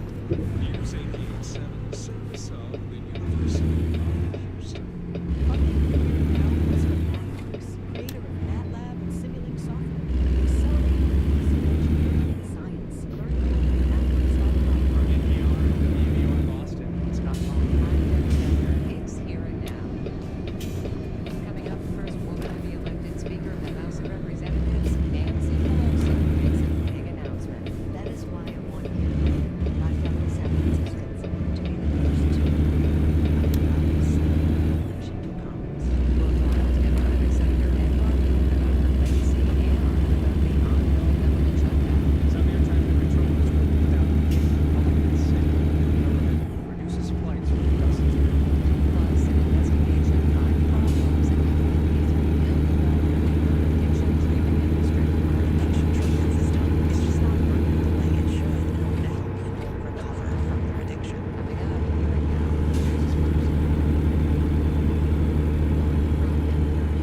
Democratic Massachusetts Senator Ed Markey. Welcome. No, great to be with you. Senator, can you first reflect on Congresswoman Pelosi's time in the House and her passing the torch? Well, I have known Speaker Pelosi since her first day when she stepped foot on the floor of the House of Representatives. And she has been a leader on healthcare, LGBTQ rights, civil rights, education, on democracy, on climate change, issue after issue. She has been the leader that the Democratic Party has needed. She will go down at the top of the list of the greatest speakers in the House because she earned that right because of all of her incredible leadership on issues that, when people look back, will see were transformative in our nation's history, affecting every single family. Let's talk about the shutdown a little bit because we got word today about some of the airports that will be affected by the Trump administration's plans to cut air traffic by 10%. Do you think the fact that this is happening and this is supposed to start go into effect tomorrow, does that increase the pressure to try to find a resolution to the shutdown? Well, safety obviously must always come first. Air traffic controllers should be paid. All federal workers and contractors. So it's only further pressure for there to be a resolution of this shutdown issue. And the only way in which we can get to that point is if the Republicans, especially the House Republicans, reach out to Washington. They've been gone now for more than 5 weeks. They've been in a political witness protection program. We can resolve this issue, but we have to talk about health care. Obviously, voters across the country spoke very loudly and clearly on Tuesday night. They want this issue resolved. They want health care protections to be put in place so the Republicans can end this and shut down and then get back to all every day, which they and their families deserve. Now, The Hill is reporting that some government if Republicans promise to vote on the health subsidies. And Republican Congressman Jeff Hurd of Colorado told Morning Edition today about a new bipartisan framework to end the shutdown and extend Obamacare subsidies. Let's listen. Let's extend the enhanced payment tax credits for 2 years, set reasonable income caps so that the help goes to the families that need it the most, and then we can build in some stronger guardrails so that the system is more accountable. And then Congress can use that breathing room in the next 2 years to work on long-term reform. What do you think of that idea, Senator Markey? Well, I would be willing to hear that proposal. The ultimate question is, does Speaker Johnson support it? Do the most conservative Senate Republicans support it? And that I don't know. And I think that's where the problem is. As long as leadership has refused to protect American health care and to provide lower costs, as long as Donald Trump and Stephen Miller have refused to even negotiate, then it's hard to have a substantive issue. Knowing that any deal that is reached and at this point, it's very unclear that the case, and so we just have to immediately and have Trump come into the room as well, and then that's the kind of proposal that they're willing to make. We can all agree to, then we have something that we can negotiate. You were at the Supreme Court with small businesses yesterday. What are they saying about how they're affected? This isn't about politics. It's about survival. They're telling me that these tariffs could spell the end of their livelihoods. And this which the Trump administration has put in place we have 34 million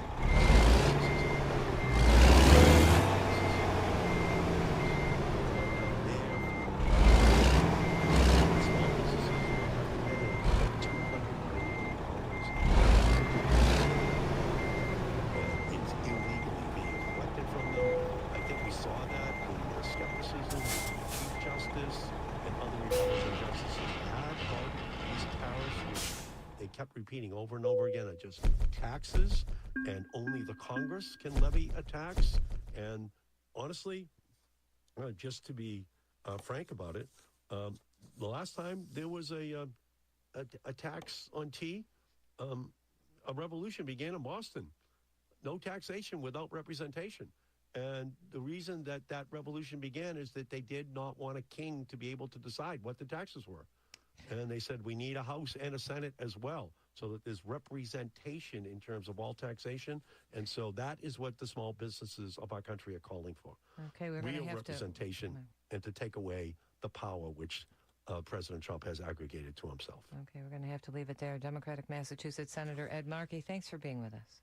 No, great to be with you. Thank you. For more than 2 years, international journalists were not allowed into Gaza to report.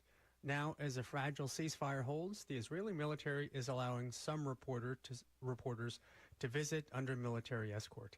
TNN's Jerusalem correspondent Jeremy Diamond went this week. Jeremy, welcome back to the program. Hey, thanks for having me. You went to what's called the Yellow Line in Gaza. What is that?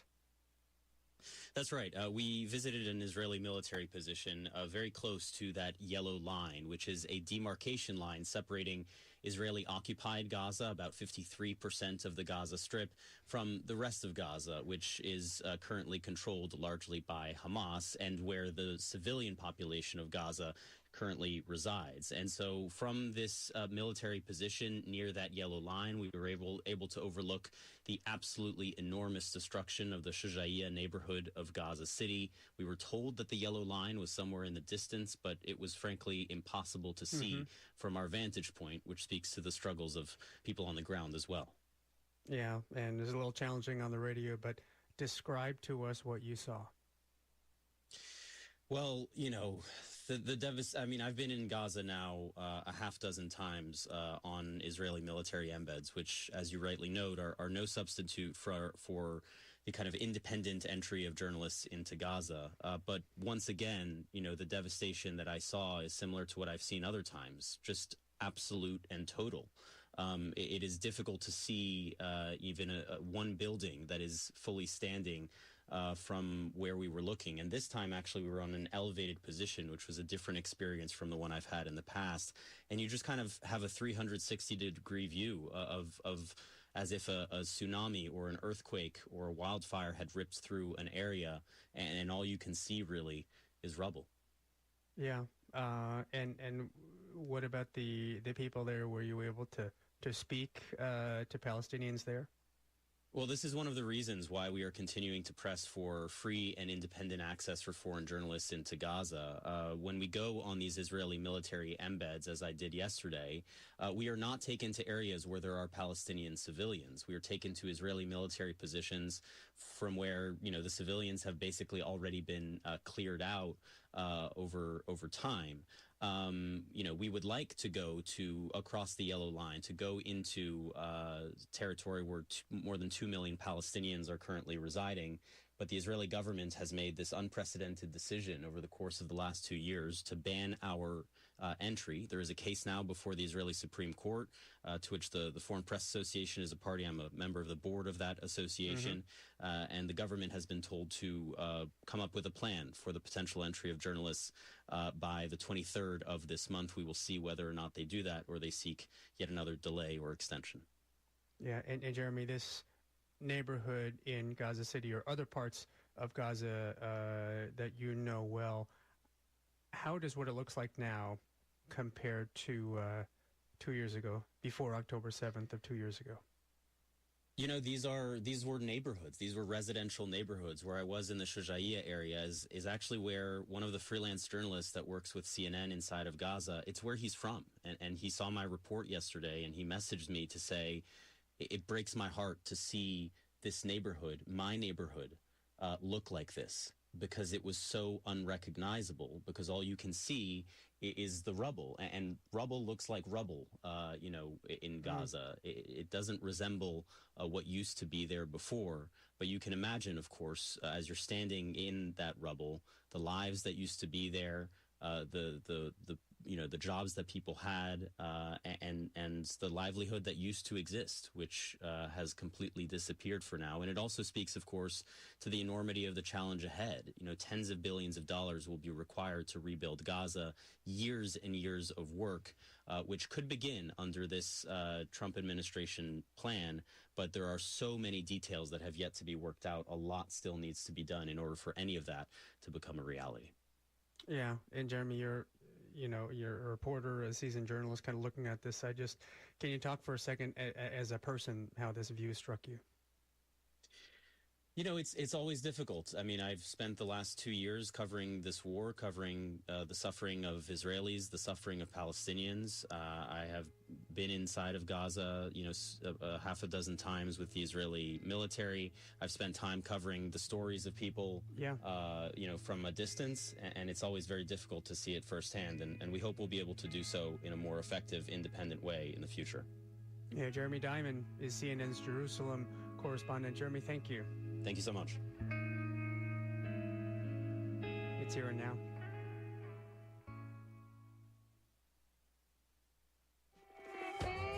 The Colorado River isn't what it was back in 1922, when the last agreement was made on how to divvy up the water among the several states it feeds. We've got these 19th century laws and 20th century infrastructure and 21st century climate, and those things don't fit together very well. I'm Elsa Chang. How states are renegotiating their share of the river without federal intervention on the next All Things Considered from NPR News. Coming up today at 3. Hi, I'm Bill Curtis from Wait, Wait, Don't Tell Me. It's the NPR News Quiz, where we make fun of the news and chat with funny people like Hassan Minhaj, too. Your parents were not up for you being a comic. Yeah, they weren't really into it, but that's because they loved me. Right, exactly. They wanted what's good for you. Make your parents proud by staying up to date on the news with Wait, Wait, Don't Tell Me. Saturdays and Sundays at 10 a.m. on News 88.7. My name is Michael Lawson, Houston Market President of St. Luke's Health, a member of Common Spirit Health. Access to quality information is vital for healthy communities to thrive. That's why St. Luke's Health is a proud supporter of Houston Public Media. Support for Houston Public Media comes from ROCO, performing live scores to classic films at River Oaks Theater in From Silence to Sound. Opening the Connections series, Friday, November 14th. Tickets at roco.org. Funding for Here and Now comes from the listeners of WBUR Boston and from Olin College of Engineering. They believe in the power of interdisciplinary learning and experimentation to make engineering education more practical, impactful, and fun. Learn more at olin.edu. It's here and now. The Federal Aviation Administration is cutting flights by 10% at 40 high-volume airports. It all starts tomorrow. Several news organizations report the list includes busy airports like Atlanta, JFK, and LaGuardia in New York, L.A., and Chicago's O'Hare, all major airline hubs. This comes amid shortages of air traffic controllers and TSA agents. The FAA administrator, Brian Bedford, said yesterday that cutting flights will keep airspace safe during the government shutdown. I'm not aware in my 35-year history in the aviation market where we've had a situation where we're taking these kind of measures. Then again, we're in new territory in terms of government shutdowns. Today is day 37 of the shutdown, the longest ever. David Slotnick joins us. He's contributing aviation editor at The Points Guy. Hi, David. Hello. We just heard the head of the FAA. Do you agree? Is this a first as far as you're concerned? Yeah, I can't think of any other situation that's been like this. We've seen similar actions done, but really on smaller scales at individual airports addressing specific problems. This is, just as a systemic action, such a different thing. Yeah, and how do you think about the scale? I mean, the administration says this 10% cut will be phased in. How do you think about the potential impact on travelers, on airport staff? Well, it's potentially huge. We're talking about hundreds of thousands of travelers who are going to be affected, thousands of flights per day. There are roughly 26 to 30,000 commercial flights on any given day in the U.S., and 10% of that is huge, of course. On top of that, workers at airports are going to see less business if flights are canceled. Flight attendants, pilots are going to have their trips canceled, not be able to, earn that that money and have to supplement their paychecks. So it's really something that could have a multiplied impact. Yeah, and as this whole system that, as you're describing, implements this starting tomorrow, what do you anticipate? Could we see big disruptions as they figure it out at these big airports like Atlanta, JFK, LA?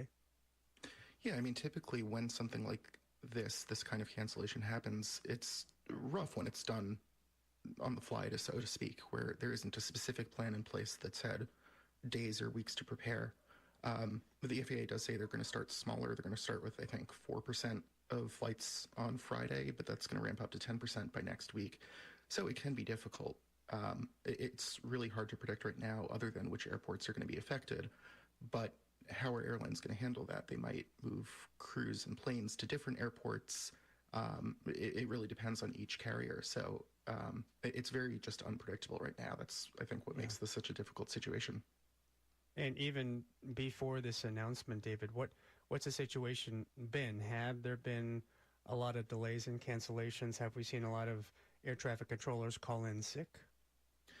Yeah, it's definitely been a sort of ongoing thing. We've seen air traffic controllers who are just under increasing stress. You know, they're working without pay. They're worrying about their bills. They're worrying about their rent, things like that, which, even if they're coming to work, that really weighs on you, that distracts you from a very crucial job that requires really constant concentration. In addition to that, the ones who are working are sometimes finding themselves short-staffed because their colleagues are calling out sick. These are people who maybe can't really cope with the stress and they need a day off, or people who maybe need to supplement their income. Maybe they're picking up a gig for a day or something just to get a little bit of money flowing in. Sure. It's been a very stressful situation, and yeah, that's led to a lot of cancellations and a lot of delays around the country. Yeah. So for air travelers, what do you suggest in this situation? I mean, they're thinking about, is my flight going to be there? Is it going to be on time? If it's canceled, will I get notified, refund? All these questions. Well, the best thing to do really is just check with your airline, because each carrier has different options. Some, like United, are offering full no questions asked refunds if you just want to cancel your trip. Others are offering sort of more conditional things, like if your specific flight is affected. But just keeping an eye on your flight is the best way to go. The good news for people who are going on maybe bigger trips is hub-to-hub flights. So think something like Washington, D.C. to San Francisco, or flights going internationally are usually the last to be canceled in this sort of situation. So that's some relief for some people, but it's a lot of those regional flights, those flights that connect into these hubs and feed in from the rest of the country, that are most likely to be impacted. So, regardless of what you're flying, just keep an eye on your reservation and keep listening to what your airline's telling you. All right. Again, these changes start tomorrow. David Slotnick is a contributing aviation editor at The Points Guy. David, thanks. Thank you so much. Up and down the ballot, Democrats saw major wins in this week's elections, and some were from different wings of the Democratic Party. There's been a lot of attention on Zohran Mamdani, the Democratic Socialist who defeated Andrew Cuomo to become New York City's new mayor-elect. And Democratic incumbents faced challenges from the left of the party in other races around the country. Strategists are now analyzing what these results mean going forward. For more, we want to bring in Liz Crampton, senior politics reporter with Politico, who's been covering statewide races. Welcome, Liz. Thanks for having me. So we've talked about some of the mayoral races, Cincinnati, Atlanta, Pittsburgh, Minneapolis. When you're looking at the big picture, which races stand out to you? Well, looking beyond the marquee mayoral race in New York City, in many cities, it was a good night for Democratic incumbent mayors. In Minneapolis, Mayor Jacob Frey defeated a challenge from the left. In Atlanta, Andre Dickens won another term. In Cincinnati, the incumbent defeated Vice President J.D. Vance's half-brother. So we saw a strong showing from many incumbents. And the race that I'm looking forward to learning the final result to see if it fits in this trend is in Seattle, another situation where the incumbent mayor also faced a challenge from the left. The votes are still being counted there. The incumbent is currently in the lead, but there's still a chance that his progressive challenger could eke it out in the end. So we'll see if Seattle will fall in that trend line or if it bucks it. Mm-hmm. And that race, Seattle, like New York, really, there was a lot of the messaging was about cost of living, affordability issues, right? Transportation, housing, things like that. So I wonder, how much do you think, was that the real issue here in these local races? And perhaps voters felt like this was the way they could actually affect change because of cost of living issues and what's happening with them? Affordability was really the drumbeat message for Democrats at every level of the ballot, from governors in Virginia and New Jersey down to mayors, state legislators. The party was really unified by this, and voters embraced it. It's top of mind for them, whether they're casting votes for governor or for their city's leader. Mm-hmm. So if we consider all of this, there's not sort of a progressive versus traditional wing of the Democratic Party that we're talking about here, right? I mean, what is it? How would you describe this in terms of what these results say about the Democratic establishment? It really depends on the city, and it depends on the type of challenger. Like, a lot of people tried to, they looked at the Minneapolis race and tried to make comparisons that it was just like New York, and the challenger on the left, a state senator, was nicknamed Minneapolis Mamdani. But the comparisons don't really stick. He was both of them are members of Democratic Socialist Movement, but they had different priorities. In Minneapolis, the left challenger was really focused on overhauling the police department, whereas Mamdani has said he would keep the commissioner in place and has actually apologized for making anti-police comments in the past. So every city sort of has its own dynamics, its own type of challenger, so it doesn't really fit too neatly in a certain national trend line. But ultimately, I do believe that incumbent mayors in these cities have done quite well this cycle. This was the first sort of big election day since President Trump took office. Do you think national politics influenced any of these mayoral races? Absolutely, and the Trump administration has gone to war with Democratic-led cities, and we can only expect that aggression to ramp up as the term continues. And leaders of many of these cities are standing up for the fight and made the case for voters about why they should be the one to go up against the president.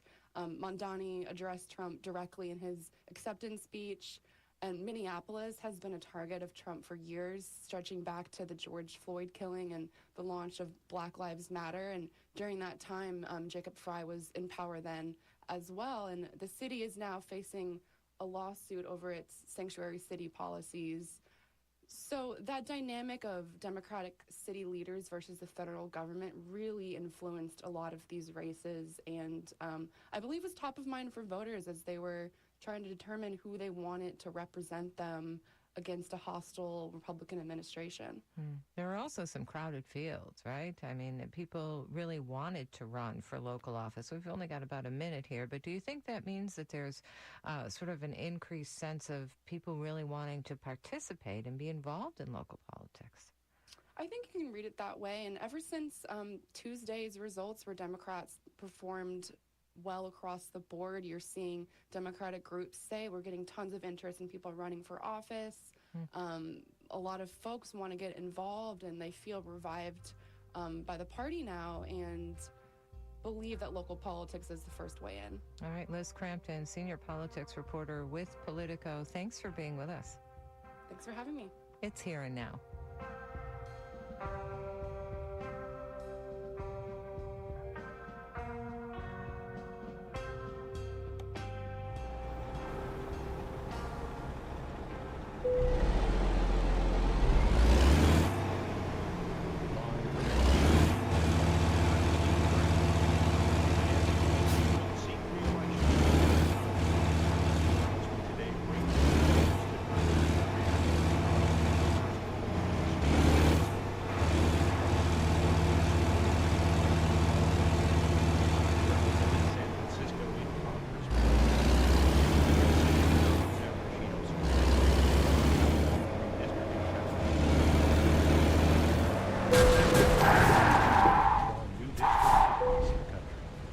judge said today she will order federal agents in Chicago to restrict using force against peaceful protesters and media, saying current practices violate their constitutional rights.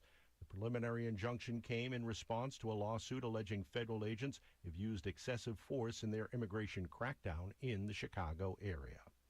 The grim task of finding victims from the firestorm that followed a UPS cargo plane crash in Louisville, Kentucky, has entered a third day. Investigators are still gathering information to determine why the aircraft caught fire and lost an engine on takeoff.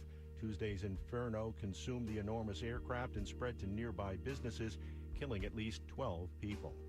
You're listening to Here and Now.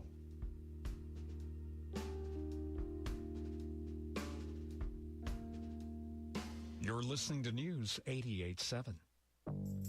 This week on It's Been a Minute, can you spend a whole day without looking at your phone? Well, school phone bans are testing kids' ability to do just that. And on Wildcard, Shonda Rhimes says she doesn't care what people think about her. When you believe the good things people say about you, you also then are obligated to believe the bad things. That's on Wildcard, and It's Been a Minute from NPR.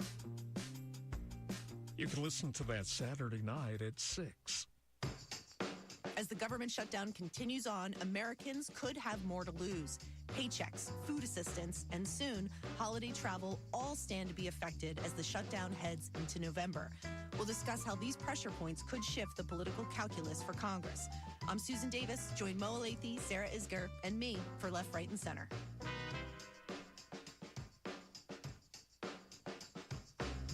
Left, Right, and Center coming up this Sunday. It's on at 5 p.m. Funding for Here and Now comes from the listeners of WBUR Boston and MathWorks, creator of MATLAB and Simulink software for technical computing and model-based design. MathWorks, accelerating the pace of discovery in engineering and science. Learn more at mathworks.com. And BetterHelp, committed to supporting mental health through therapy and helping clients find balance. Clients are matched with one of 30,000 therapists for online therapy from anywhere at betterhelp.com/public. This is the Engines of Our Ingenuity, made possible by the friends of KUHF Houston. Today, the power of 3. The University of Houston's College of Engineering presents this series about the machines that make our civilization run and the people whose ingenuity created them.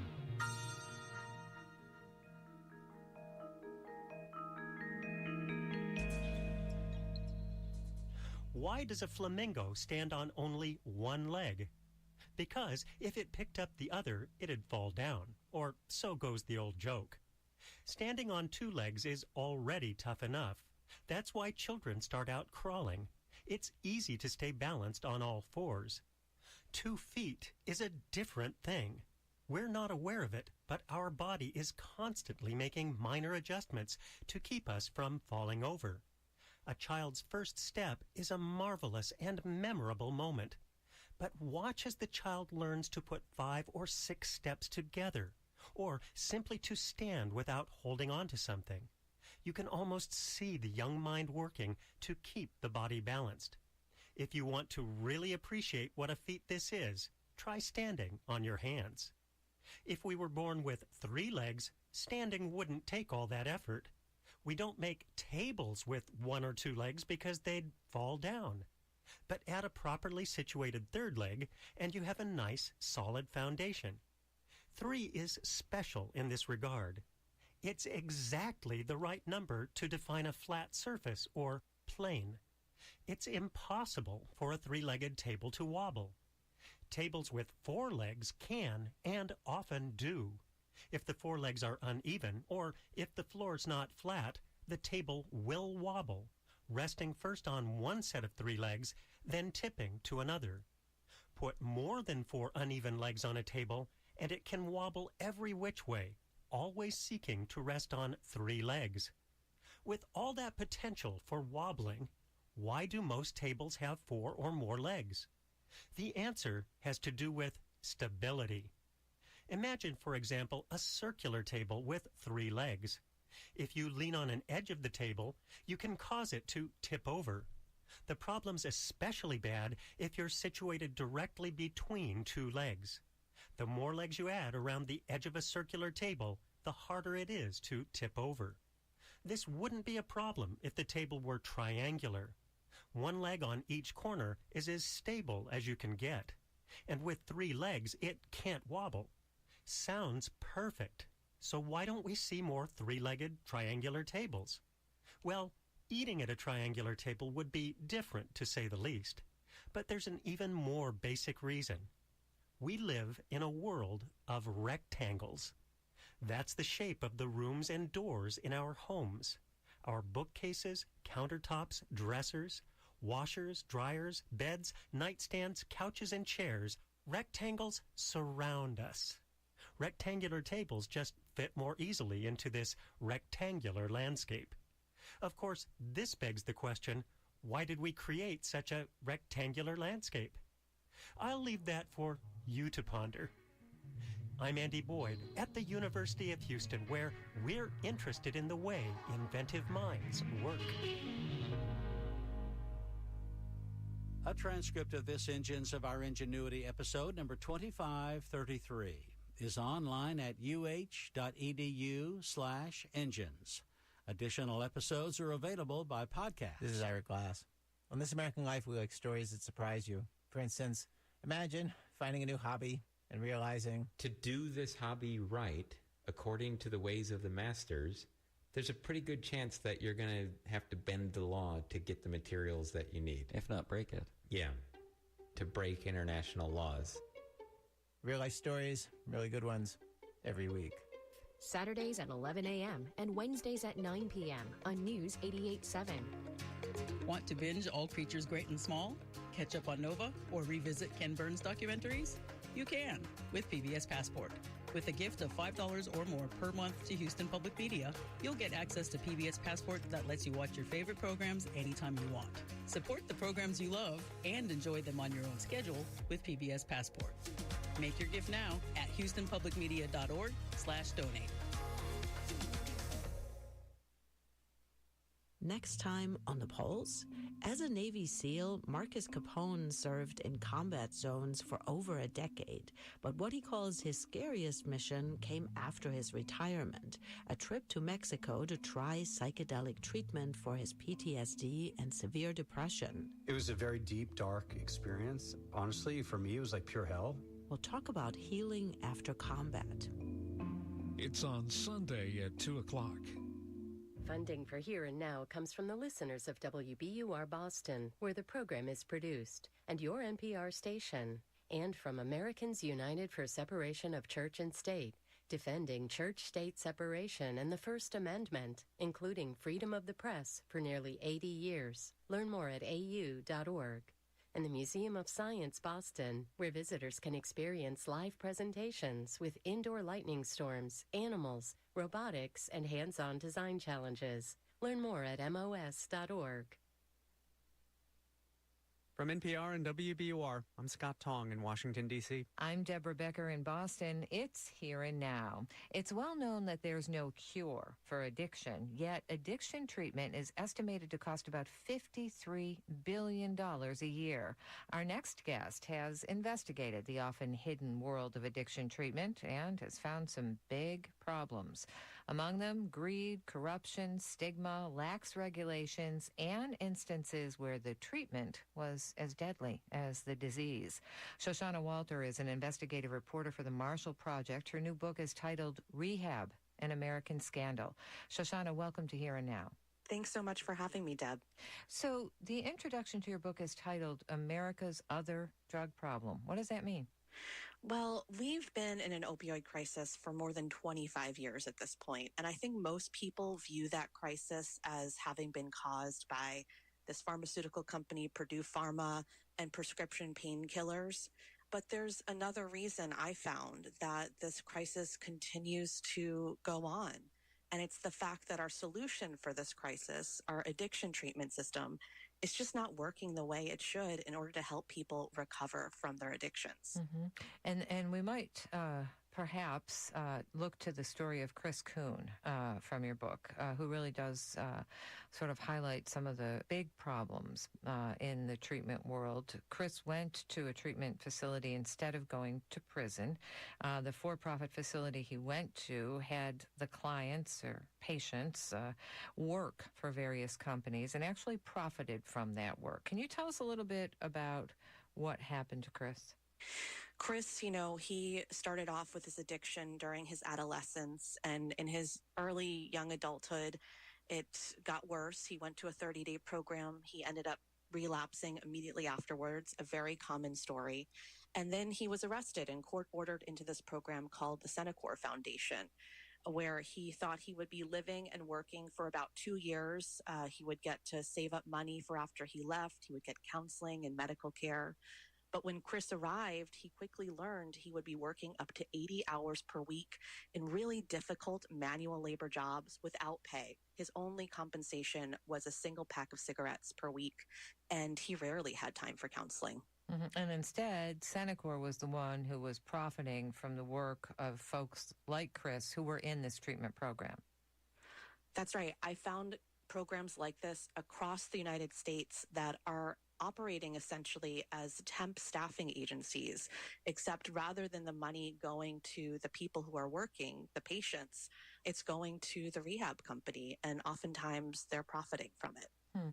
Now, Senecor, we should say, was fined by investigators, right, who did rule that the residents were exploited for financial gain on the part of the operators. But I wonder, have these sorts of things, you say it's happening across the country, has it improved oversight to make sure it doesn't happen again, or where do we stand? I think the system of oversight that we have for rehab in the U.S. is very broken. Oftentimes it takes an extremely long period of time for regulators to respond to complaints. And the fact of the matter is that with the Senecor Foundation, there were years of complaints about unpaid labor and exploitation that were never resolved. And ultimately, with this particular case, Senecor was fined. They settled the case for a much smaller sum, and the program was allowed to continue operating. They no longer operate their work program, I understand, but they very much still remain in business providing addiction treatment. Now, there are thousands of treatment programs in the United States. So the ones that you mention and these stories that you mention, would you say some of them are outliers, right? The big for-profit companies, making money off of the work of vulnerable people? Or do you think good programs are the exception rather than the rule? How would you describe it? I think that there are many good programs across the United States, but even some of the good programs are pretty frustrated by the limitations that are often imposed by insurance companies. The longest period of coverage that insurance companies are typically willing to cover for residential treatment is 30, 60 days. And a lot of treatment company owners I talk to refer to this basically as a cycler. Even if it's a good treatment program with the best of intentions, someone who goes into a 30-day program quickly relapses afterwards. We now know that someone who completes a 30-day program is much more likely to overdose and die in the year following treatment than someone who failed to complete that program at all. So there's a way that we are funding treatment that is actually fueling the continuation of the problem. So what would you say to people who are trying to figure out whether a treatment program is good or not? Well, I think there's often a desire to move away from where you live in order to enter treatment. But what I learned from researchers is that it's actually not necessary to travel across the country to enter rehab. The advice I received from speaking with hundreds of people is to look up programs closer to you. The government operates a website, findtreatment.gov, where you can look up programs by zip code. You can review kind of basic facts about them. And I would look for a program that is licensed. I would look for a program that has the capacity to treat co-occurring disorders, which would be both substance use disorder and mental health disorders. And then I would call that program, find out what a day in the life of the program is. I definitely think there are certain red flags that patients should avoid. A program that's offering to fly you out to the program for free is a red flag, or a program that is doing daily or near daily drug testing is a red flag. And the daily drug testing, that's because they can bill for a lot of drug testing because it's lucrative, not necessarily because they want to make sure someone's not using drugs. Is that right? Exactly. There's really no scientific basis to drug test someone so frequently. I view that kind of frequent drug testing as an indication that that program may be overbilling insurance companies. So why do you think that problems like you've written about are so rampant in this industry? I think part of the problem, after speaking with hundreds of people who've gone through addiction and gone through rehab, is the stigma. What I heard again and again from family members, from people in rehab, is when they complained, they were often dismissed. And oftentimes people felt like they were viewed as responsible for their own victimization. And I think there's just this enduring belief, perhaps, that people with addiction deserve the bad things that come to them. And I think it's also, in a world in which we have limited resources, people struggling with addiction are just not viewed as the priority.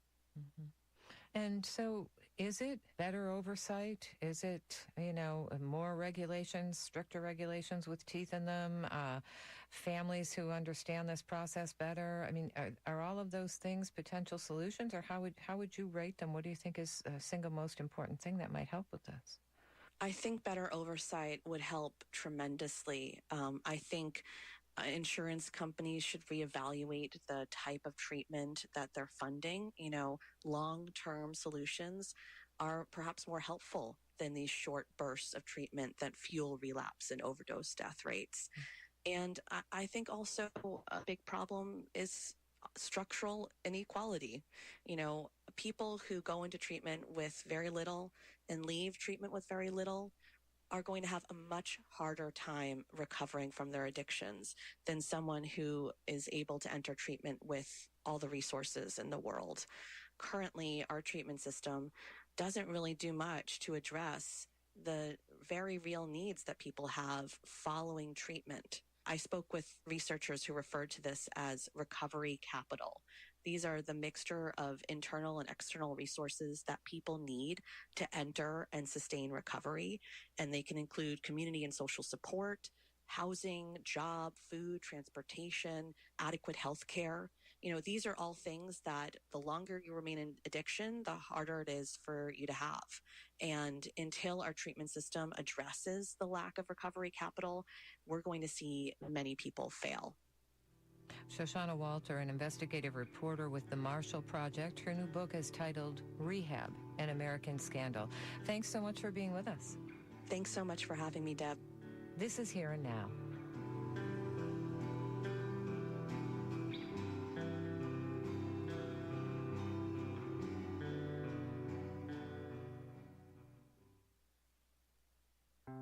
Brian Bailey has been elected sheriff 4 times in a row.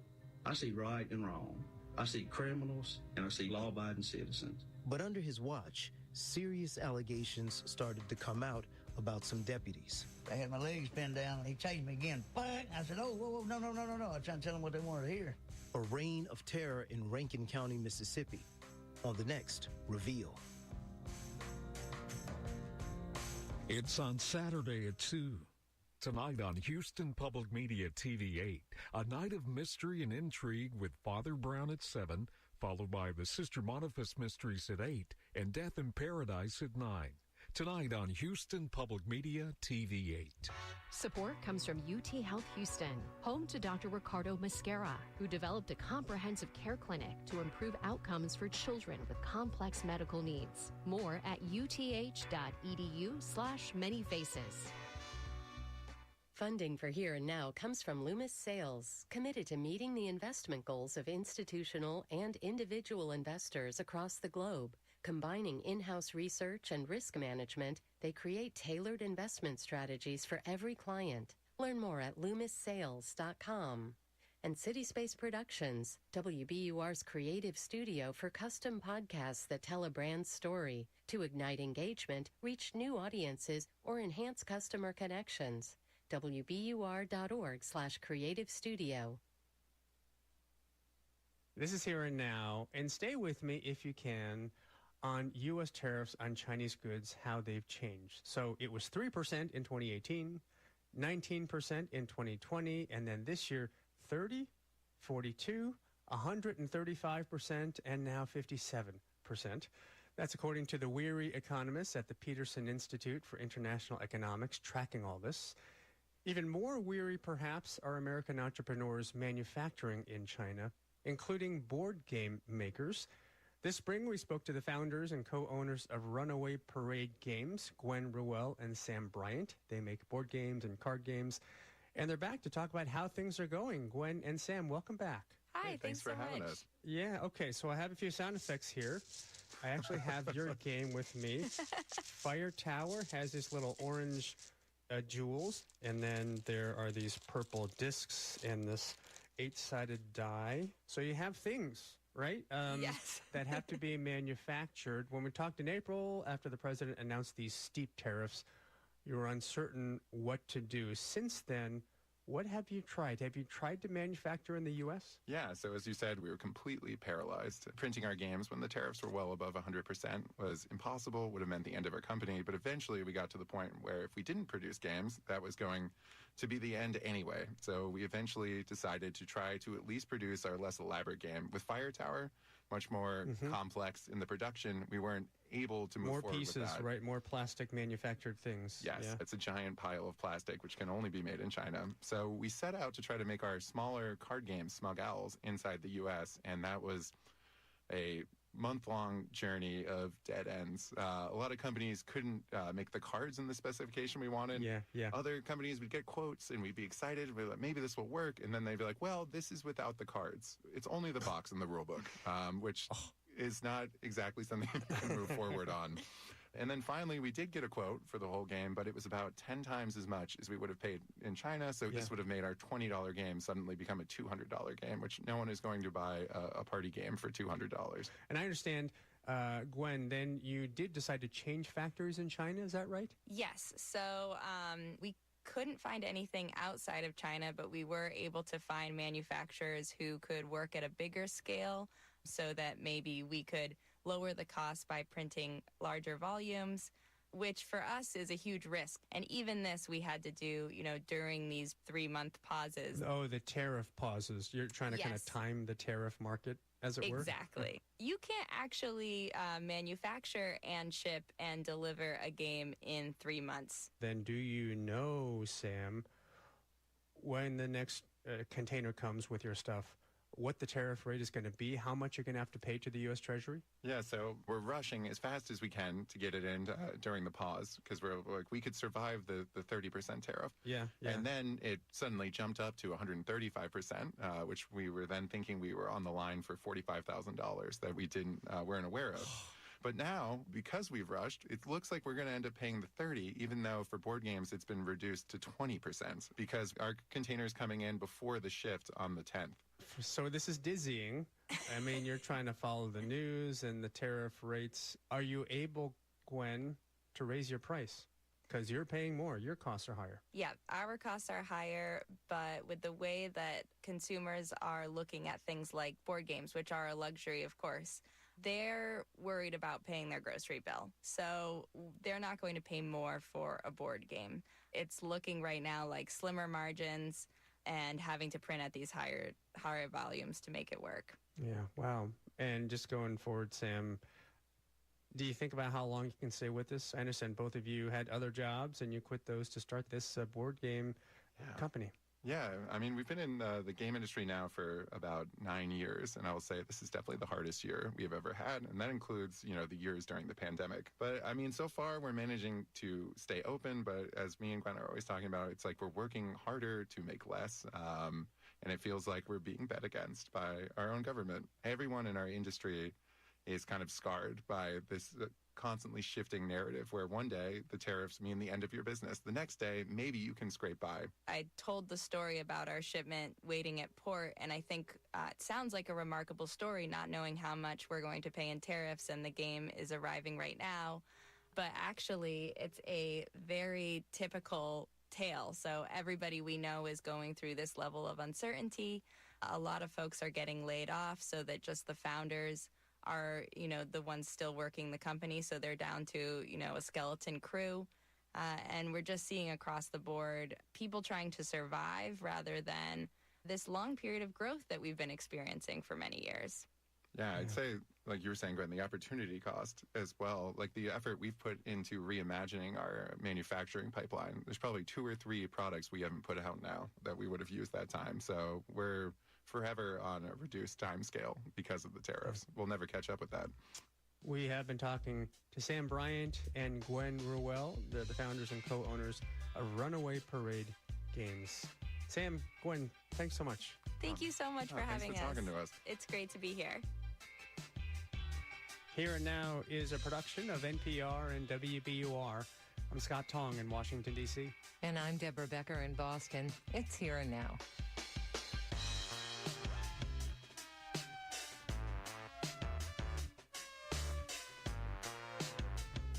Funding for Here and Now comes from the listeners of WBUR Boston and from Olin College of Engineering. They believe human-centered designs make the most meaningful impact. At Olin, students learn to work in partnership with local communities with humility and empathy. olin.edu. I'm Jay Ellison. Join us for more true personal stories told live on stage. No scripts, no notes, no nothing. Each Moth Radio Hour is a mix of funny and heartbreaking tales that captivate and surprise and delight audiences around the world with their honesty and bravery and humor. That's the Moth Radio Hour from PRX. The Moth Radio Hour, Saturdays at noon on News 88.7. Hi, I'm John Donvan, host of Open to Debate, where we bring you open-minded discussions and debates about the issues affecting our lives. Everything from science and tech to politics, culture, and foreign policy. In our divided nation, we feel it's more important than ever for people to be open-minded, open to disagreement, and open to listening to the other side. Join me in being open to debate. You can hear it this Sunday night at 10 o'clock. Support comes from Asia Society Texas, presenting its annual night market featuring food, art, shopping, and sumo wrestling demonstrations. November 7th from 6 to 10 p.m. More info at asiasocietytexas.org. Sunshine will get up to around 80, 64 the low tonight. Patchy fog again moves in. It's 78, and this is your NPR station, KUHF, Houston. News 88.7, a service of the University of Houston. It's 2 o'clock. If you're one of the 20 million Americans who buys their own health insurance and you're about to look at the bill, you might want to sit down first. From WAMU and NPR in Washington, this is 1A.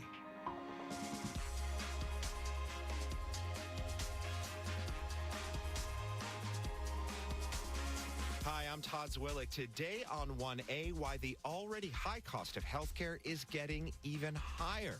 Meanwhile, the longest government shutdown ever continues in Washington. Democrats want to extend the subsidies to make health insurance more affordable. Without them, more than 4 million people could lose coverage altogether. Today on 1A, what options do people have now? And how did insurance get so expensive in the first place? We have experts at the table, and they're here to help. Email us your experiences and questions, 1A@WAMU.org. Live from NPR News in Washington, I'm Janine Herbst. The Trump administration says it will start cutting thousands of flights a day starting tomorrow as the Federal Aviation Administration deals with a staffing shortage of air traffic controllers who are unpaid, calling in sick. The FAA says it will reduce the flights of 40 of the country's top airports in phases, including airports in Chicago, Los Angeles, Atlanta, and Washington. And that's threatening air travel nationwide. NPR's Windsor Johnston has more. The Federal Aviation Administration is urging passengers to plan for longer security and boarding times. Some regional control centers could operate with reduced staff, meaning fewer flights allowed through at once. Airlines are advising customers to check flight status early and sign up for text alerts. The Transportation Security Administration says arriving at least 2 hours before domestic flights and 3 for international is even more critical during the shutdown. Travel experts recommend booking early morning departures. The FAA says it's working to minimize disruptions, but until funding is restored, even clear skies could mean crowded airspace. Windsor Johnston, NPR News, Washington.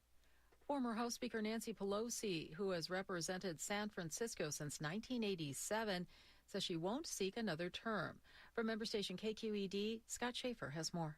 Pelosi's nearly 6-minute announcement video is essentially a love letter to San Francisco and her constituents. After references to the city's values, resilience, and progress, she reveals at the end she won't seek re-election. Pelosi was sworn in for the first time as Speaker in 2007. It's an historic moment for the Congress. It's an historic moment for the women of America. In her 38 years in Congress, Pelosi wielded power to get federal funding for AIDS and public transit and muscled through Democratic priorities like the Affordable Care Act, now the focus of Democrats' refusal to reopen the government. Pelosi has been a leading foil to President Donald Trump, overseeing 2 impeachments and a House investigation into the January 6th attack on the Capitol. For NPR News, I'm Scott Schaefer in San Francisco. After several hours of deliberation, a jury in Washington, D.C. today acquitted a former Justice Department employee charged with throwing a sub sandwich at a federal agent. It happened in August during President Trump's law enforcement surge in the nation's capital. Sean Dunn faced a single misdemeanor charge after a federal grand jury rejected more serious charges. This after the federal agent claimed the sandwich exploded all over his suit and that he could smell mustard and onions. But a photo showed the sandwich hit his bulletproof vest and stayed wrapped. His acquittal is the latest legal rebuke of the federal intervention, and the image became a symbol of resistance to the Trump administration. Wall Street is trading lower at this hour. You're listening to NPR News from Washington. Live from News 88.7 in Houston, I'm Gail DeLauder. Congressman Al Green says he'll make a big campaign announcement Friday night. Green has represented the 9th Congressional District for more than 2 decades. But over the summer, Republican state lawmakers drew him out of the 9th District and into the 18th. Green said earlier he wouldn't run in the 9th District, but he did say he'd be on the ballot, implying but not confirming he'd run in the 18th District. An effort to recall Mayor John Whitmire has failed. Those behind the recall were unhappy with the administration's higher police budget. They also opposed his car-centric approach to mobility. News 88.7's Dominic Anthony Walsh has more. While it was the subject of multiple news stories over the past year, the much-hyped campaign suffered from disorganization and a lack of funding. It needed more than 63,000 signatures in 30 days. Organizer Ethan Hale says canvassers returned just over 2,000. Yeah, I think we knew the odds were not exactly in our favor, and I think we were more so hoping more of our volunteers would turn out, but didn't really happen that way. Hale also ran for an open seat on the Houston City Council and received just over 2% of the vote. Whitmire previously said the recall effort was silly, and a spokesperson did not comment on the shortfall this week. I'm Dominic Anthony Walsh, News 88.7. The Fort Bend County judge is trying to get his criminal case dismissed. KP George accuses District Attorney Brian Middleton of discussing his criminal case and disappearing encrypted messages on Signal. George's attorney Jared Woodfill. And a bigger question, I think, becomes, what are we not seeing? What was destroyed via the Signal app? What wasn't screenshotted? George also alleges prosecutors destroyed part of an interview with his alleged accomplice. The DA's office says those accusations are baseless. We could see some more patchy dense fog tonight. Partly cloudy skies in the forecast with our low around 64 degrees. Chance of fog early tomorrow, and temperatures should go up to about 86. I'm Gail DeLauder, News 88.7. Support for NPR comes from NPR stations. Other contributors include Jarl and Pamela Moan. focusing on civil liberties, foster youth, public radio, and the arts. And the Public Welfare Foundation, committed to advancing transformative youth and criminal justice reforms.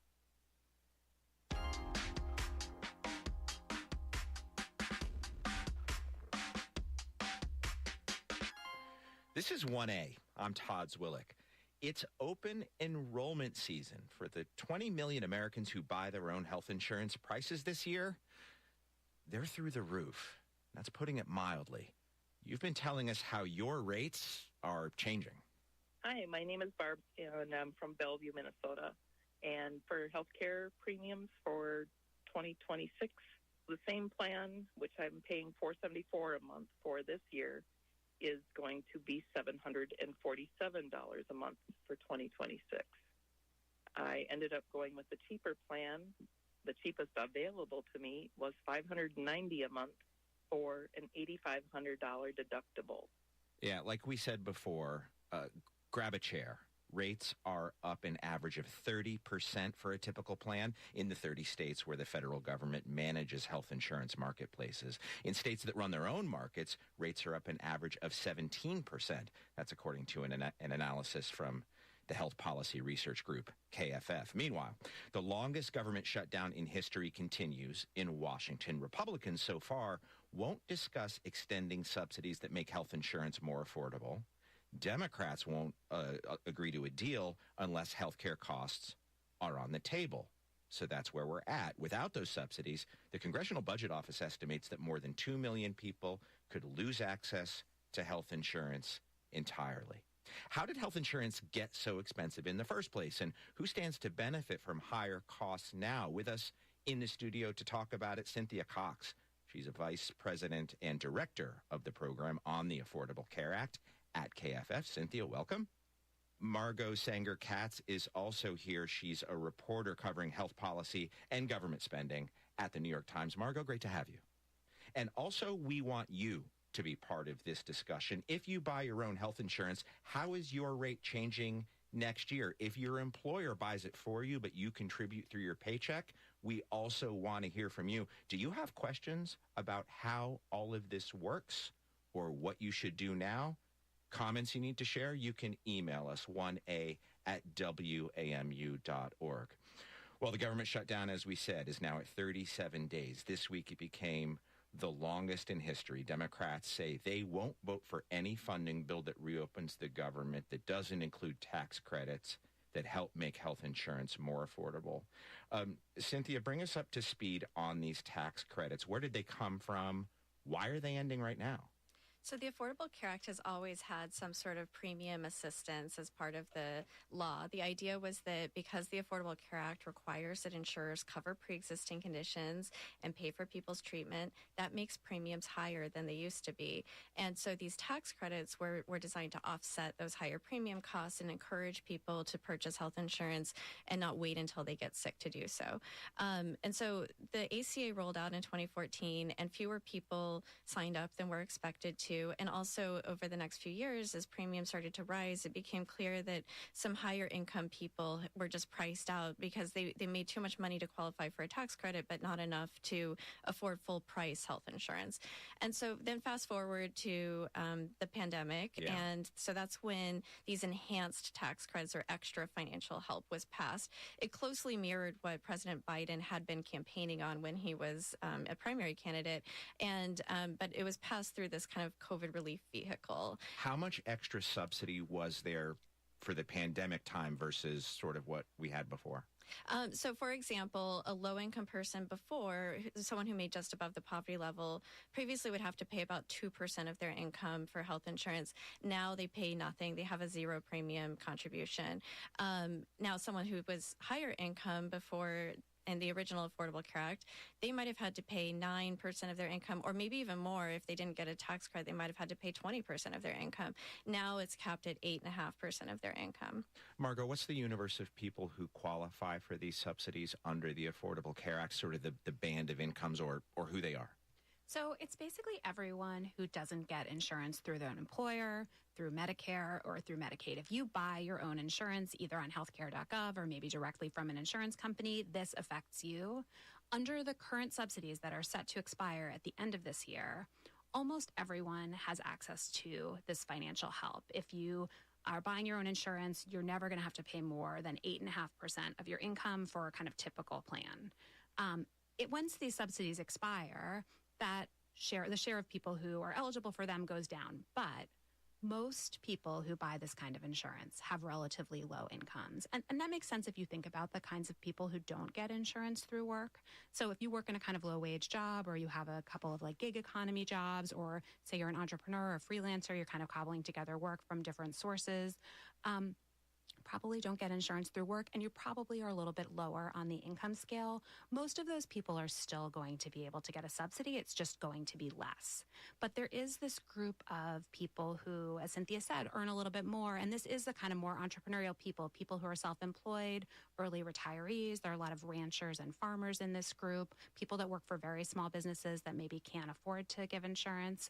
And those people are the ones who are looking at these very large increases, like the caller who we heard from at the beginning of the show. So there's two things going on here. When people see this sticker shock, we've been hearing from people all over America. We heard from Barb at the top of the show, whose prices are just going, okay, $447 a month, now up to $747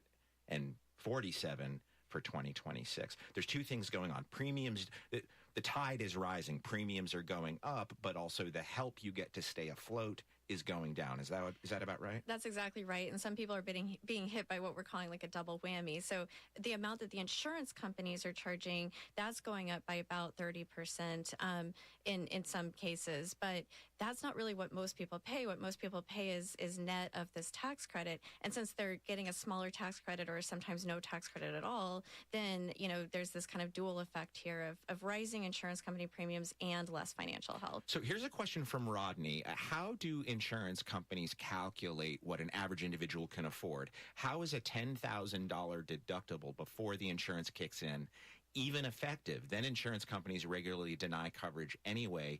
Is it cheaper to just not have insurance? That is a very good question. So really what the insurance companies are doing is they're looking at their average costs that they're expecting for the next year.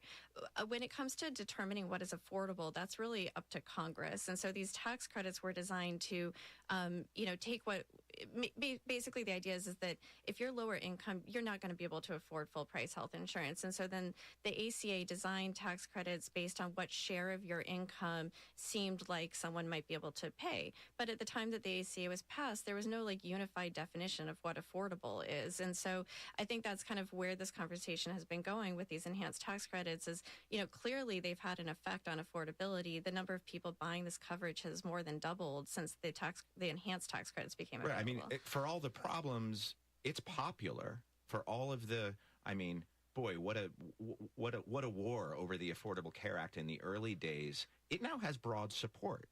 That's right. Which you wouldn't have guessed 10 years ago. Yeah, it used to be when the ACA was first passed that it was, there was a partisan divide for sure, but even a lot of Democrats were not big fans of the ACA. Yeah. And now it's, the majority of people do support the ACA. Margot, affordability it's in the name, the Affordable Care Act. We're going to talk more about that. But the problem of affordability, it's just the top of the national conversation right now. It was obviously a big deal in New York City that drove the election of Zohran Mamdani, but it's an issue all over America, of course.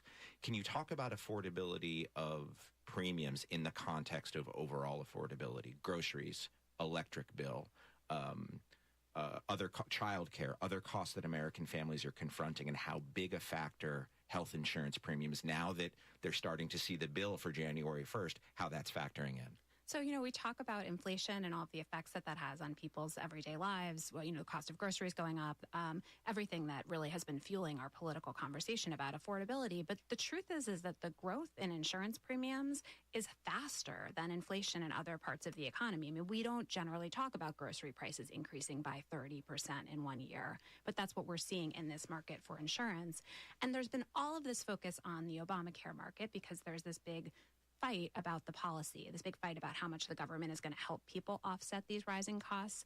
But the truth is that these kinds of increases in the cost of health insurance are not unique to the Obamacare market. So if you have Medicare, if you have Medicaid, if you get your insurance through an employer, the cost of that kind of insurance is also increasing faster than inflation. And I think that's why so many people are feeling the squeeze, because these plans are starting to ask people to pay more and more of their own money, either towards higher premiums or towards these kind of higher deductibles and other forms of cost sharing, because no one can really afford to cover prices that are increasing at this speed. How much are premiums going up in the place where most Americans still get their insurance, which is through their job? The employer contributes a big part of the premium.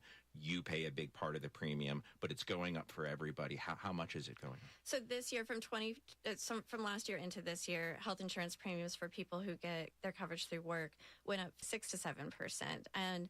But looking ahead into next year, there's some estimates that health insurance costs for people with employer coverage will go up another 9%. When you look at the dollars, just how much does it cost to offer health insurance through work versus through the Obamacare markets? It's actually really similar, though.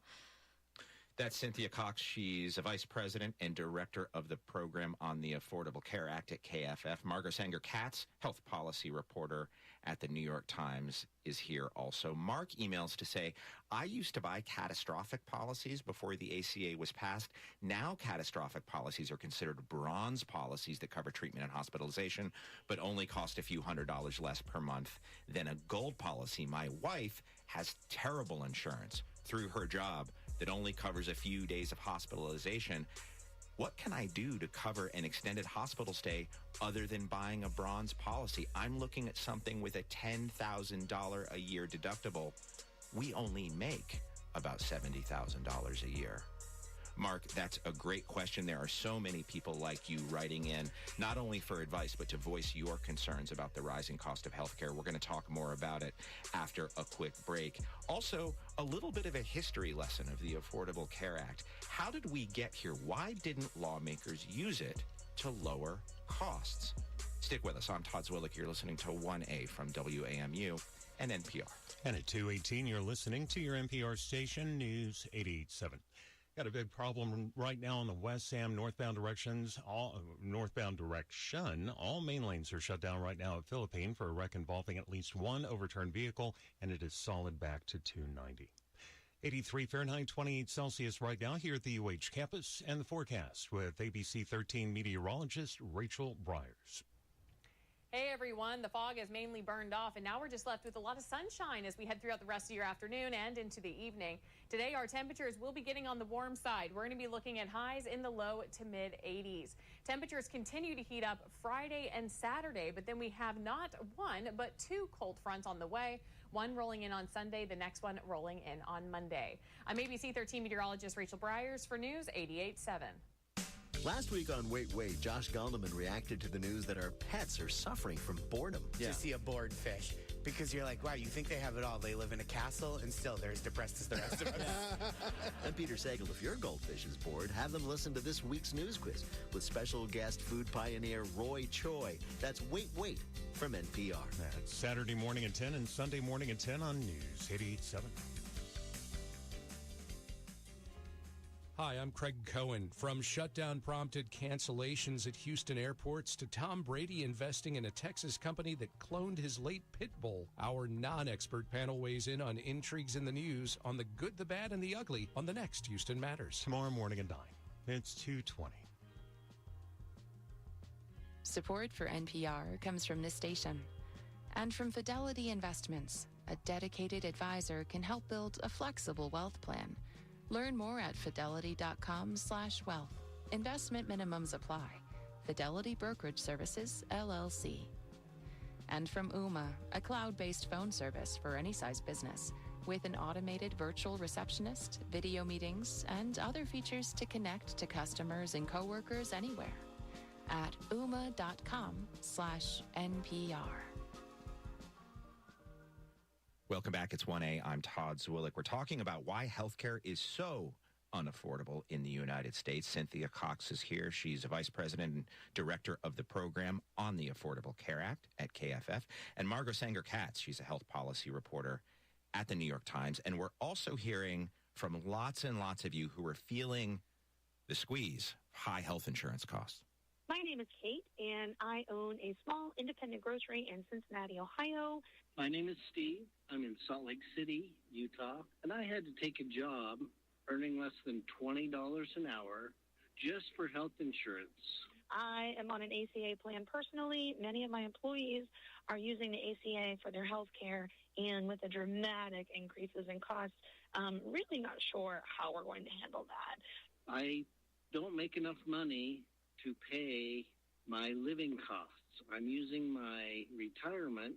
My health insurance used to be $3,200 a month. That's the only reason I'm working is for health insurance. The voices of so many of you struggling with rising health insurance costs in America. We want to hear from you. 2-4 million people could lose coverage across the market due to high prices next year. If that's you, we want to hear about it. What do you plan to do without health insurance if you might lose your coverage? You can email us 1a@wamu.org. Margot Sanger-Katz, we just heard the voices of Kate and Steve, just two people. Steve, going back to work just to have the health insurance. Kate's a small business owner who uses the ACA herself, and so do her employees.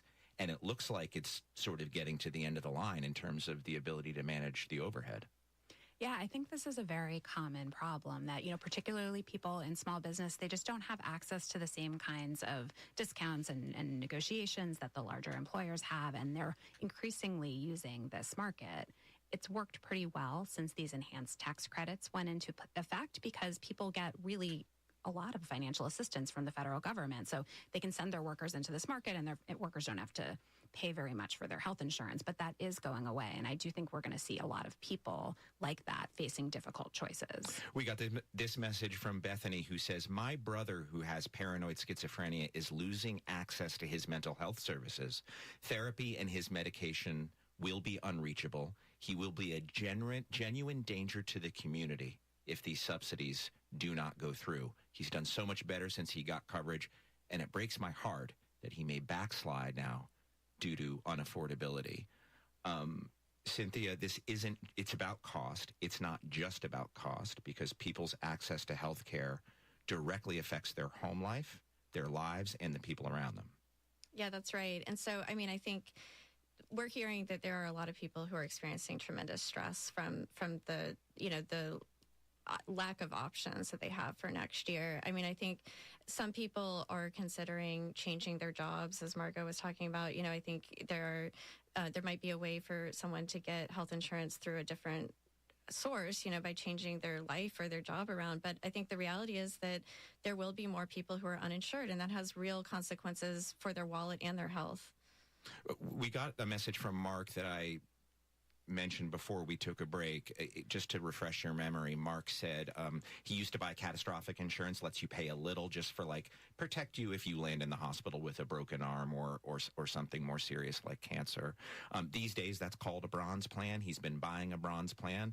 Now a bronze plan has a $10,000 deductible, which means it's not really coverage for anything except the most catastrophic illnesses. And anyway, paying $9,000 out of pocket doesn't do any good because Mark and his partner make $70,000 a year. Margot Sanger-Katz, does this sound typical? Is Medicaid next? What's an option here? I think for certain people at these kinds of income levels, they are facing prices that look like this. I will say, if you talk to health economists who have studied the effects of health insurance, even health insurance that has these really high deductibles can provide you with a lot of financial security. If you have something really bad happen to you and you go to the hospital for a long time, you could be looking at bills, in the hundreds of thousands of dollars. $10,000 will be a huge hit to your personal finances, but a lot of people can figure out a way to pay the $10,000 if they have a real emergency and they don't want to be saddled with these absolutely enormous costs. I also just want to say a few things about what the Affordable Care Act requires for these plans, because they are a little bit different than the so-called catastrophic plans from before Obamacare. So for one thing, all preventive healthcare services are covered for free. So you can go get a checkup every year. You can get cancer screenings. There are a lot of services you can get. Cholesterol treatment.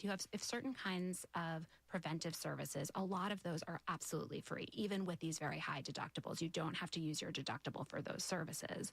Also, the plans do have to cover a pretty wide range of medical services. Those old catastrophic plans, they didn't just have a high deductible, they had a lot of holes and loopholes, and it was only after people got to the hospital with the really bad health problem that they would find out, oh, that's not covered, it's not included, or that was a pre-existing condition, we're not going to cover you anymore. So I don't want to minimize the high cost of these plans and the difficult choices they're going to force for people, but the reason why those premiums have gotten higher is because the insurance does cover more. Whether that's the right trade-off, I think, is very much a live policy conversation that Congress is talking about, but it's not apples to apples. Right, and they also can't deny you if you're sick or if you have a history of illness, right? I mean, this was the world before the Affordable... Again, these are policy debates, but the reality before the Affordable Care Act was if you had enough of a health history, you couldn't get coverage at all. They simply did what's called cherry picking.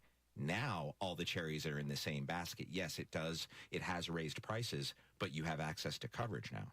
That's right. And so before the Affordable Care Act, insurance companies had, it was kind of like the Wild West of health insurance. Insurance companies could deny you if you had a serious medical condition. They would be the ones to choose which medical conditions they would deny or which they would allow you to get coverage for. And if you had a less serious illness, you might get offered health insurance, but you might have to pay a much higher premium for it, like a surcharge, or your insurance company might say, well, we're going to carve out coverage for that particular condition. And then also sometimes people would find out after they had been paying their premium for a while and been insured, then they would get sick, and then their insurance company would find a way to rescind their coverage and say, oh, well, we're not going to cover you anymore. And so, yes, premiums were lower back then, but also there were plenty of people who couldn't get that coverage at all. And also when you did have it, it often didn't cover what you needed. All right, I want to just do a little bit more history here, because we're talking about health insurance premiums going up and up and up and up, and they are. Back when the Affordable Care Act was passed, there were two big problems. Millions of Americans who didn't have insurance at all and rising costs. And the Affordable Care Act didn't take care, but did a lot for problem A. Tens of millions of people got health insurance. Why didn't it do anything for problem B? Why did lawmakers do nothing, Margot, about cost containment when the Affordable Care Act passed? It wasn't really part of the deal, and here we are. How come? Well, I think I would push back slightly. Yeah. So when Congress passed the Affordable Care Act, it was trying to do a lot of things at once. So one of the things it was trying to do is figure out how are we going to get insurance to the people who are uninsured, and how are we going to make that insurance meaningful? So it did increase the prices for people who bought their own insurance because the insurance companies no longer could exclude people who were sick, because insurance companies for the first time had to cover things like childbirth, prescription drugs, mental health treatment. The cost of that kind of insurance did get more expensive. But then there was this whole other thing that the Affordable Care Act did, which is trying to figure out how do we get at this underlying cost